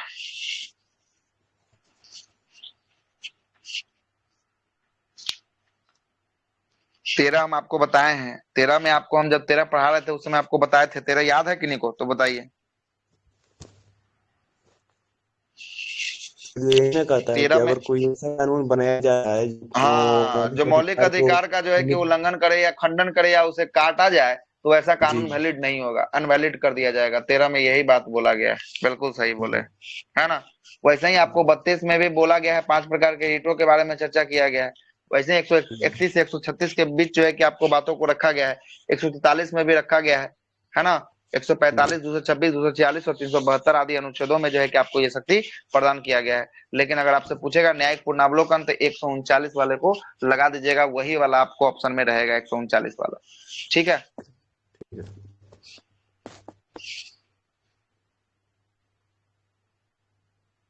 लिखिएगा यह भारतीय संविधान का व्याख्या, यह भारतीय संविधान का व्याख्या या संरक्षक है। कौन संरक्षक करता है? भारतीय संविधान का व्याख्या या संरक्षक कौन करता है? सर्वोच्च न्यायालय करता है। यह भी प्रश्न पूछा हुआ है। सुप्रीम कोर्ट भारतीय संविधान का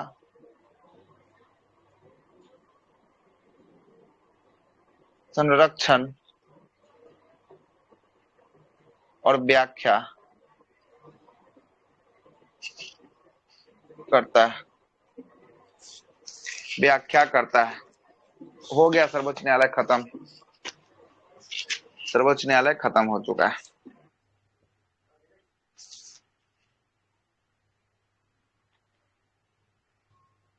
और पढ़िएगा, हाई कोर्ट भी पढ़ा दें।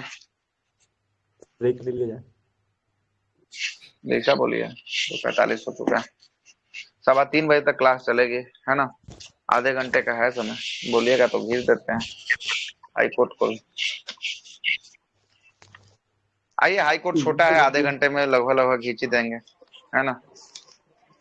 लिख लीजिए।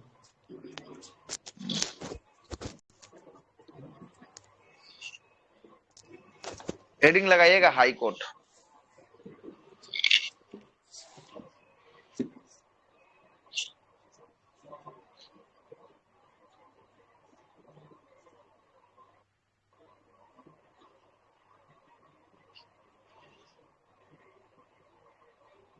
उच्च न्यायालय।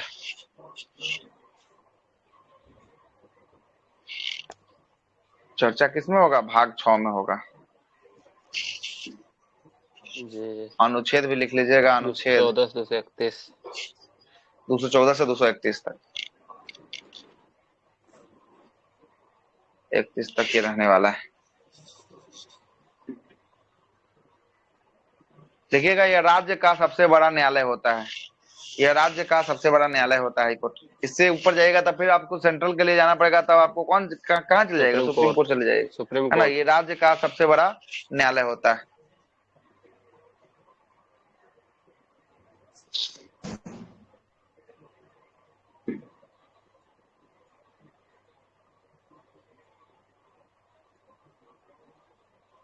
ये राज्य का सबसे बड़ा न्यायालय होता है, ठीक है?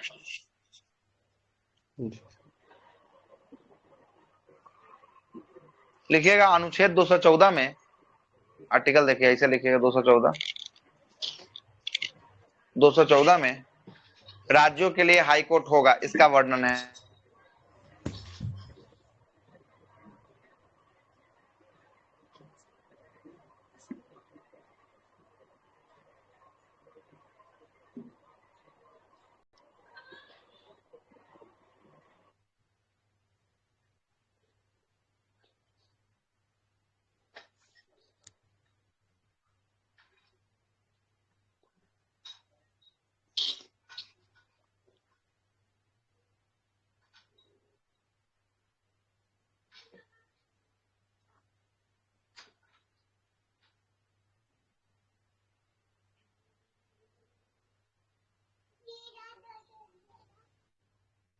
हाईकोर्ट एक अभिलेख न्यायालय होगा, ये किसमें वर्णित है?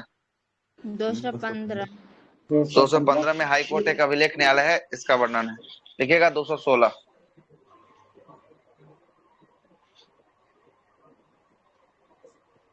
हाई कोर्ट का गठन,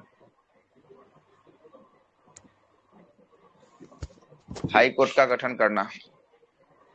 अगला लिखिएगा 231।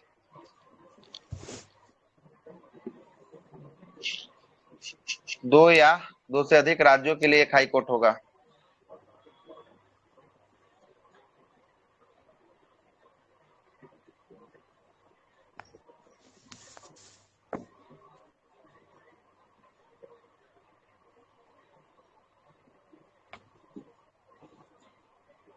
देखते नहीं है, किसी का अधिकार क्षेत्र बड़ा होता है, जैसे गुवाहाटी वाला का देखिएगा, है ना? उसके बाद आपको बता देते हैं आप चेन्नई वाला को देख लीजिएगा, कोलकाता वाला को देख लीजिएगा, बॉम्बे वाला को देख लीजिएगा, ये सब का अधिकार क्षेत्र एक से अधिक राज्यों में भी आपको फैला हुआ है, ठीक ना। इसी के बारे में आपको बोल रहा है, क्या बोल रहा है 231 में, 2 या 2 से अधिक राज्यों के लिए क्या होगा, एक हाई कोर्ट होगा।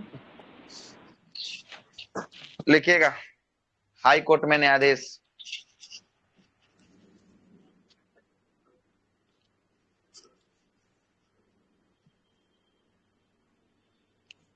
हाई कोर्ट में न्यायाधीश, हाई कोर्ट में न्यायाधीश लिखिएगा, एरो मार्क के लिखिएगा। सभी हाई कोर्ट में जजों की संख्या समान नहीं होती है। सभी हाई कोर्ट में जजों की संख्या समान नहीं होती है। इसे किसके द्वारा तय किया जाता है, अभी थोड़ा देर पहले बताए थे, संसद संसद के द्वारा, राज्यपाल राज्यपाल के द्वारा, राष्ट्रपति के द्वारा तय किया जाता है, ठीक ना। उस समय भी चर्चा किए थे, कोई आदमी टोके हैं तो राष्ट्रपति के द्वारा अच्छा हाँ सर, राष्ट्रपति उसके विवेक पे छोड़ दिया जाता है,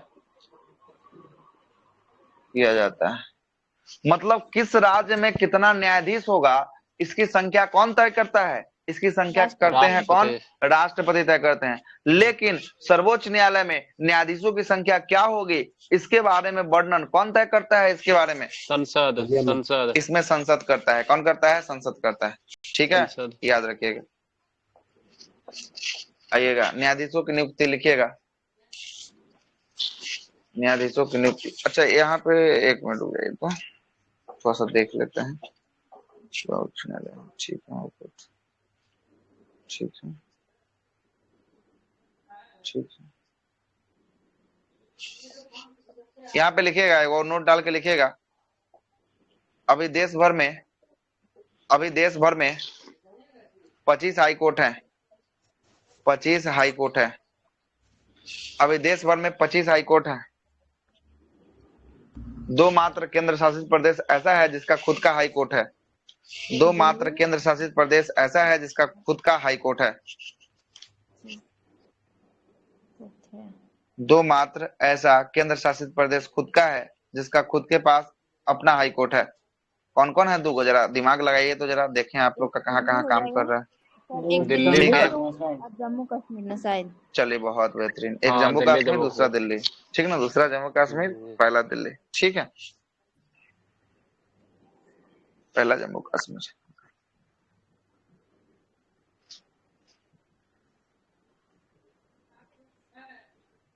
यहीं पर लिख लीजिएगा, एक और नोट डाल के लिख लीजिए। पगला कोई ठीक नहीं है क्या पूछ दे, पागल आया हो गया, ठीक है, लिख लीजिएगा।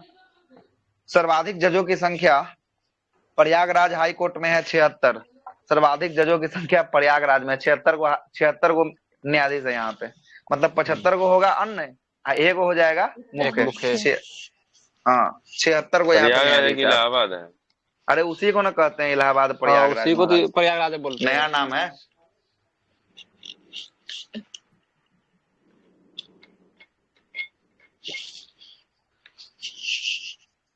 सबसे कम लिखिएगा क्या, लिखिए सबसे कम वाला भी लिख लीजिए। मेघालय और सिक्किम हाई कोर्ट में न्यायाधीशों की संख्या 3 है। मेघालय और सिक्किम में हाई कोर्ट में न्यायाधीशों की संख्या 3 है, याद रखिएगा। यहाँ पे केसे नहीं ज्यादा बनता होगा तो न्यायाधीश रह के क्या करेंगे, जहाँ केस ज्यादा बनेगा वहां ना। उत्तर प्रदेश तो पूरा भंडारे है ना। हाँ जनसंख्या में सबसे बड़ा है ना, जनसंख्या में बड़ा है यूपी बड़ा है ना? जनसंख्या में तो बड़ा नहीं है उत्तर प्रदेश। पूरे भारत भर में पूरे भारत भर में सबसे अधिक जनसंख्या उसी के पास है, उत्तर प्रदेश के पास है। लेकिन देता है राजस्थान। राजस्थान क्षेत्रफल है, क्षेत्रफल और जनसंख्या में आपको अंतर नहीं लग रहा। एगो हो गया एरिया, जमीन, आपके पास जमीन है ना, एगो पास आपके पास जमीन कम है लेकिन आप आदमी को बसाए हुए हैं ज्यादा। एगो पास जमीनों आपके पास ढेर है, आदमी भी आपके पास कम है है ना, कम है, उसी ये वाला हाल। संघ में सर लद्दाख सबसे बड़ा है संघ में, लेकिन जनसंख्या हाँ। उतना नहीं है। दिल्ली इतना, हाँ, दिल्ली देखिए सबसे अधिक छोटा सा लेकिन दिल्ली में जनसंख्या जी। है ना, दिल्ली में सबसे अधिक है जनसंख्या की बात करेंगे तो, है ना। लिख लिए क्या, कहाँ तक हम लोग थे, क्या लिखवा रहे थे मैं आपको? वो सबसे कम न्यायाधीश अच्छा ठीक है, चलिए ठीक, चलिए ठीक है, ठीक है, आ गए लाइन पे। न्यायाधीशों की नियुक्ति लिखिएगा, अगला न्यायाधीश की नियुक्ति।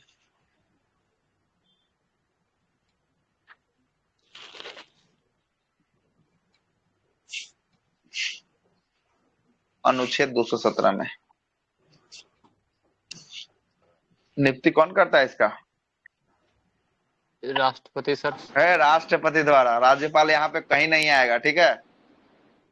राष्ट्रपति नियुक्ति भी करेगा और कितना रहना चाहिए वो राष्ट्रपति ही तय करेंगे। हाँ, ये दोनों तय करेगा, लेकिन अब आते हैं राज्यपाल की बात करेंगे। राज्यपाल शपथ ग्रहण खाली करवा देंगे, क्या करवा देंगे? राज्यपाल शपथ ग्रहण करवाने वाले। लिखिएगा, नियुक्ति जो हो गया राष्ट्रपति के द्वारा। नोट में लिखिए, नोट में एगो नोट मारिए, लिखिए तो जरा, नोट में लिखिए, नोट लिख के सलाह लिखिएगा, सलाह।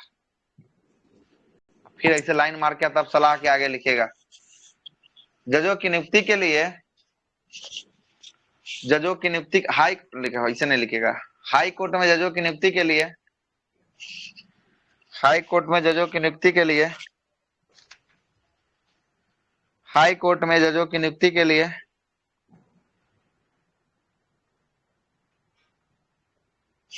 हाई कोर्ट में जजों की नियुक्ति के लिए सुप्रीम कोर्ट के मुख्य न्यायाधीश, सुप्रीम कोर्ट के मुख्य न्यायाधीश, राज्यों के राज्यपाल, सुप्रीम कोर्ट के मुख्य न्यायाधीश, सुप्रीम कोर्ट के मुख्य न्यायाधीश, संबंधित राज्य के राज्यपाल, संबंधित राज्य के राज्यपाल एवं हाई कोर्ट के मुख्य न्यायाधीश के सलाह पर, एवं हाई कोर्ट के मुख्य न्यायाधीश के सलाह पर इसकी नियुक्ति राष्ट्रपति द्वारा किया जाता है। इसकी नियुक्ति राष्ट्रपति द्वारा किया जाता है। अगर आपसे पूछ दे कि हाँ, हाई कोर्ट के मुख्य न्यायाधीश की नियुक्ति करने में कथन 1 राज्यों का राज्यपाल का सहयोग लिया जाता है, कथन 2 हाई कोर्ट के मुख्य न्यायाधीश का सहयोग लिया जाता है, कथन 3 में भारत के मुख्य न्यायाधीश का सहयोग लिया जाता है, और कथन 4 में राज्य के मुख्यमंत्री का सहयोग लिया जाता है, क्या इसका आंसर निकल जाएगा? राज्यपाल। कौन गलत है इसमें से? राज्यपाल, मुख्यमंत्री वाला गलत है। राज्य के मुख्यमंत्री का जो है कि आपको निकल जाता है, ठीक ना, निकल जाता है। 1 मिनट रुकिए।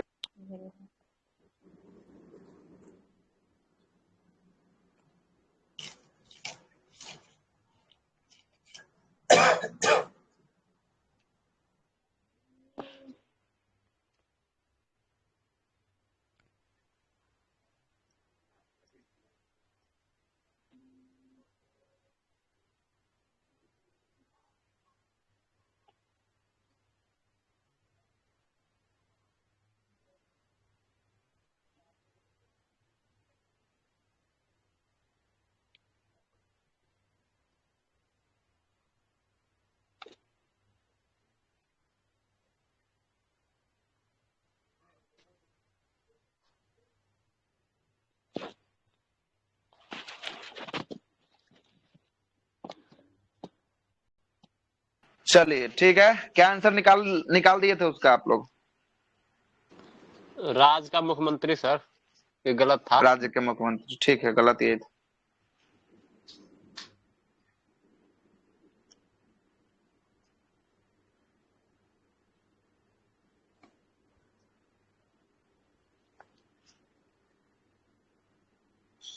हो गया, निकाल लिए। आगे लिखिएगा योग्यता।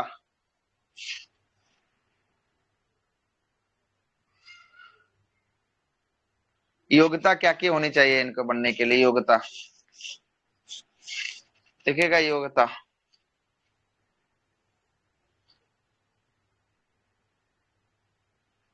योग्यता में लिखिएगा भारत का नागरिक हो,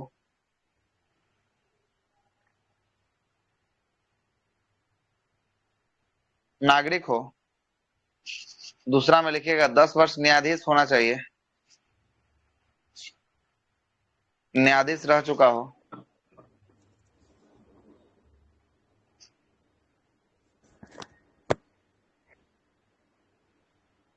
चुका सर हो। न्यायाधीश होगा। हाँ 10 वर्ष न्यायाधीश लिखिए ना। तीसरा लिखिएगा 10 वर्ष हाई कोर्ट का वकालत का अनुभव हो। 10 वर्ष न्यायाधीश का मतलब कि हाई कोर्ट में नहीं, डिस्ट्रिक्ट कोर्ट में भी न्यायाधीश रह चुका हो, समझ रहे हैं बात।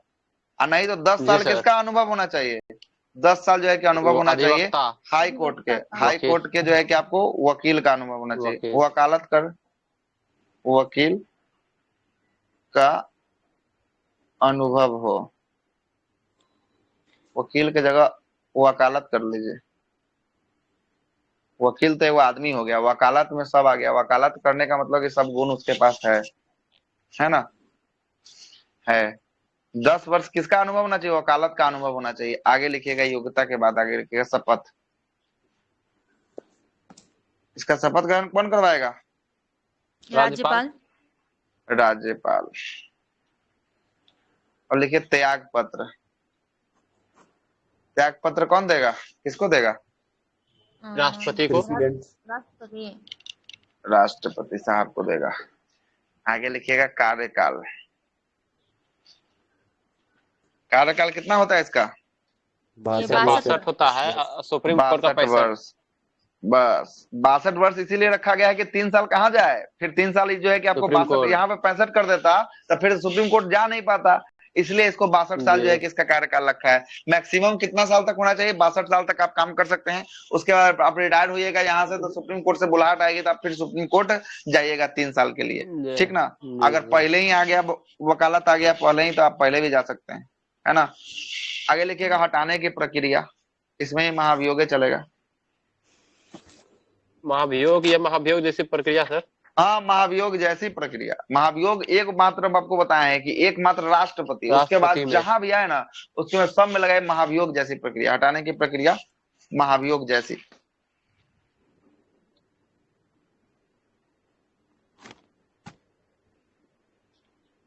जैसी संसद से चलेगा इसका प्रक्रिया। इसमें भी 2 को बांट लीजिए, एगो लोकसभा एगो राज्यसभा।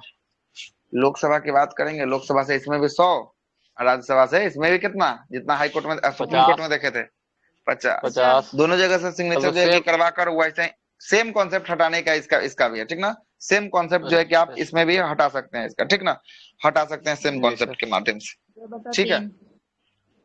2/3 से आपको संकल्प को पारित करना पड़ेगा, राष्ट्रपति को भेजना पड़ेगा, राष्ट्रपति कर देंगे सिग्नेचर, तो जो है कि आपको हटा सकते हैं, है ना, हटा सर एक सकते क्वेश्चन हैं। था हाँ बोलिए। कि सर कुल सदस्य का 2/3 या जो उपस्थित है उनका। उपस्थित का ही होगा ना। उपस्थित सदस्य का 2/3 जो है कि आपको रखना पड़ेगा। कुल को रखिएगा तो कुल का 2/3 की जगह तो बहुते हो गया। अगर नहीं आया सब तब तो कोरम या गणपूर्ति तो 1/10 है ना, है 1/10 जहां रहेगा वहां सदन चलना शुरू हो जाएगा। अब इसको खोजिएगा कि पूरा का 2/3 खोजिएगा तो बहुते सदस्य न हो गया। 1/10 मतलब कि जितना है उसका 1/10 जो आया है उसमें से ना आपको चालू करना पड़ेगा, जो आया है उसमें का 2/3 जो है कि आपको लाना पड़ेगा, ठीक ना, लाना पड़ेगा। हो गया, त्याग पत्र हो गया, हटाने की प्रक्रिया लोकसभा राज्यसभा से हो गया। लिखिएगा वेतन और भत्ता का चर्चा अनुच्छेद 221 में है। सर अभी भी किसी मतलब हाई कोर्ट के जज पे कभी इम्पीचमेंट लगा है कि नहीं? हाँ लगा है, एक पर लगा है, कलकत्ता के हाई कोर्ट पे लगा है, ठीक ना। कलकत्ता के जो है कि आपको न्यायाधीश थे ना उन पे लगाया गया था और उन पे कदाचार भी साबित हो गया था, तो वो जो है कि लगाने से पहले वो अपना इस्तीफा किसको दे दिए, राष्ट्रपति को जो है कि अपना दे दिए, ठीक ना, राष्ट्रपति को दे दिए। कलकत्ता के हाई कोर्ट पर लगा था, हाई कोर्ट के न्यायाधीश पर लगा था, है ना, लगाया गया है, एक पे लगाया गया है। क्या लिखा रहे थे 221 में, क्या बोले हैं, वेतन भत्ता, वेतन भत्ता, वेतन एवं भत्ता। देखिएगा वेतन जो होता है 2,50,000, अन्न का होता है 225, ये हो गया मुख्य का, ये हो गया अन्न का। लेकिन भत्ता की बात करेंगे और नहीं पेंशन की बात करेंगे, पेंशन जो होता है ये दोनों जो आपको दिया जाता है राज्य के संचित निधि से, किससे, राज्य के संचित निधि से। लेकिन ये पेंशन दिया जाता है संघ के संचित निधि से,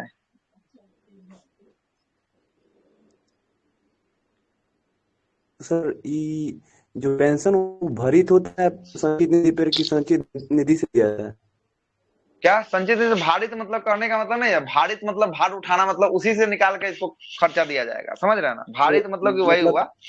2-3 होता है सर संचित निधि, एक संचित आकस्मिक, हाँ, नहीं तो और एक आकस्मिक तो अलग चीज हो आकस्मिक गया, एक अलग हो संचित गया। हो गया नहीं नहीं है ना, हम आकस्मिक का आकस्मिक नहीं से कर कॉन्सेप्ट रहे, हम अलग। कर रहे हैं अच्छा कि एक और होता है ना कि charge on consolidated fund of India, तो ये जो रिटायरमेंट जो हो जाते हैं लोग, जज लोग, वो charge on consolidated fund of India से होता है कि केवल संचित निधि होता है वहां से दिया जाता है?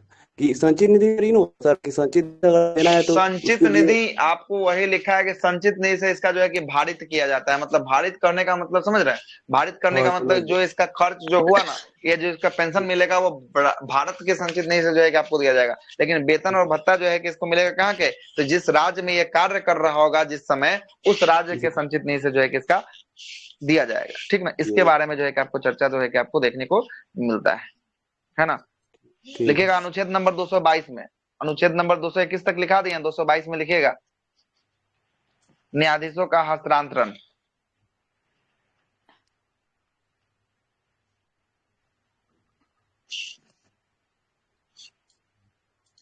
हस्तांतरण मतलब ट्रांसफर बोलिए, एक जगह से दूसरी जगह, है ना, एक हाई कोर्ट से दूसरे हाई कोर्ट, ये 222 में है। कौन इसका हस्तांतरण करता है? राष्ट्रपति। राष्ट्रपति। राष्ट्रपति महोदय के द्वारा एक हाई कोर्ट से दूसरे हाई कोर्ट अगर भेजना होगा तो राष्ट्रपति के द्वारा जो है कि आपको किया जाएगा। कार्यकारी मुख्य न्यायाधीश लिखिएगा, कार्यकारी नहीं अलग है, कार्यकारी मुख्य न्यायाधीश, ये अनुच्छेद नंबर 223 है। कितना है? 223। आगे लिखिएगा सेवानिवृत्त न्यायाधीशों की नियुक्ति, फिर से सेवानिवृत्त जो किया है उसको जो है कि फिर से सेवा पे बुलाना। सेवानिवृत्त न्यायाधीश की नियुक्ति, ये है आपका 224 के क में। अगर केसों की संख्या बढ़ गया, सेवानिवृत्त न्यायाधीश को बुलाएगा, किसके अनुच्छेद के तहत? 224 के क के तहत जो है कि आपको बुलाने वाला है। 224 क के तहत जो है कि आपको बुलाने वाला है, ठीक है, बुलाने वाला है। अब हाई कोर्ट में जो है कि आपको थोड़ा बहुत और बातों को रखना है, जो हम आपके साथ कल रखेंगे। इसका जो है कि आपका क्षेत्राधिकार क्या होता है, मूल क्षेत्राधिकार में रेट अधिकार क्या होता है, ये सब के बारे में रखकर, और हाई कोर्ट, ऐसा हाई कोर्ट आपको बताएंगे जिसका न्यायालय, जिसका जो है कि आपको मुख्यालय उसके राजधानी में न होकर विभिन्न उसके शहरों में है, ठीक ना। प्रश्न राजधानी वाला नहीं पूछता है। अब ये हाई कोर्ट का राजधानी, ये आपको राजधानी में है तो उसका नहीं पूछेगा, आपसे पूछेगा कि जहां पे उसका राजधानी नहीं होगा, उसके दूसरे शहर में स्थापित होगा हाई कोर्ट, उसके बारे में आपसे पूछेगा। तो जैसे बहुत सारा हाई कोर्ट है, जैसे मध्य प्रदेश का राजधानी कहाँ है? जबलपुर, यानी कि जबलपुर में इसका है सर हाई कोर्ट है, लेकिन मध्य प्रदेश की राजधानी भोपाल है। अब भोपाल है लेकिन इसका जबलपुर में जो है कि आपको हाई कोर्ट है। और इसके बाद आपको कल बताएंगे कि इसमें जो है कि आप कहा, असम का गुवाहाटी में है, और गुवाहाटी दिसपुर भी आपको देखिए। तो असम में एगो अलग कॉन्सेप्ट है, असम वाला भी कल आपको कॉन्सेप्ट बताएंगे। गुवाहाटी जो शहर है ना, बहुत बड़ा शहर है, और इस गुवाहाटी के शहर के एगो बीच में वो गली मोहल्ला बना दीजिएगा, एगो कैंपस हो गया, इसी को हम लोग दिसपुर कहे हैं। क्या कहे हैं? दिसपुर कहे हैं। पूरा शहर गुवाहाटी कहलाता है, अब पूरा शहर में एगो छोटा सा टुकड़ा हो गया, वो क्या कहला रहा है? वो तो दिसपुर कहला रहा है। आ रहा है बात समझ में? तो इस पे जो है कि हम लोग कल हाँ क्या वैसा वैसा बहुत सारा है, वैसा वैसा जो है कि जितना सारा है ना हाई कोर्ट, सबके बारे में चर्चा करेंगे और सबके बारे में बताएंगे, और उसका क्षेत्राधिकार कहाँ कहाँ है, किसी राज्य का दूसरे राज्य में क्षेत्राधिकार है, उसके बारे में भी कल चर्चा करते हुए कल इस सेशन को हम पूरी तरीके से समाप्त करने की कोशिश करेंगे। और परसों से हो सके तो संभवतः मॉडर्न हिस्ट्री की शुरुआत होगी। इस बैच की टाइमिंग होती है शाम के 4 बजे से लेकर शाम के 5:30 बजे तक टाइमिंग होती है। आज ये स्पेशल क्लास था, इसलिए जो है कि आपका ये जल्दी लग गया था, ठीक ना। कल से आपका पूरा क्लास रेगुलर चलेगा। 2 बजे लुसेंट का, सुबह 8:30 बजे जो है कि करंट अफेयर का, 2 बजे लुसेंट का, शाम के 4 बजे इसका पॉलिटी स्पेशल। 1 से 2 दिन में ये क्लास खत्म होने वाली है, मॉडर्न शुरू होने वाली है। रात के 8 बजे साइंस स्पेशल, और रात्रि के फिर से आपको कितने बजे? तो रात्रि के 10 बजे करंट अफेयर। इतना सारा जो है कि आपको क्लासेस जो है कि हमारे यहाँ चलता है। इसके अलावा हमारा पेड ग्रुप है जो बिहार दरोगा से संबंधित है। जिनको भी आना है, प्रैक्टिस सेट लगाना है, अपना तैयारी को देखना है, तो हमारे पेड ग्रुप में आ सकते हैं आप लोग, है ना, खुला है एकदम, ठीक है। और इसके साथ साथ हम जनवरी क्या बोलते हैं, नवंबर जो है कि लास्ट में जो है कि कुछ प्लान लेके आ रहे हैं आप लोग के लिए। 3-4 बुक को जो है कि कवर करेंगे बिहार दरोगा के एग्जाम से पहले। उसके लिए भी जो है कि आपको बात जो है कि आपको बताई जाएगी, विशेष क्लास में जो है कि बात होगी। तब तक के लिए इतना ही। फिर अगले क्लास में अगर आप लोग की मिलेगी इजाजत तो रात में करंट अफेयर अगर रखना चाहिएगा तो एक सेशन रात को रखेंगे, नहीं तो छोड़ देंगे तो छोड़ देंगे। यही आपको बात। रख दीजिए सर, रख दीजिए। हाँ तो 8 एगो बजे पोल करवा देंगे, ठीक ना, एगो पोल करवा देंगे, थोड़ा सा देखते हैं, उसके बाद नहीं होगा तो करवा के देखते हैं, है ना। आज रात का ही पूछ रहे हैं सर। हाँ आज रात में ही देखते हैं।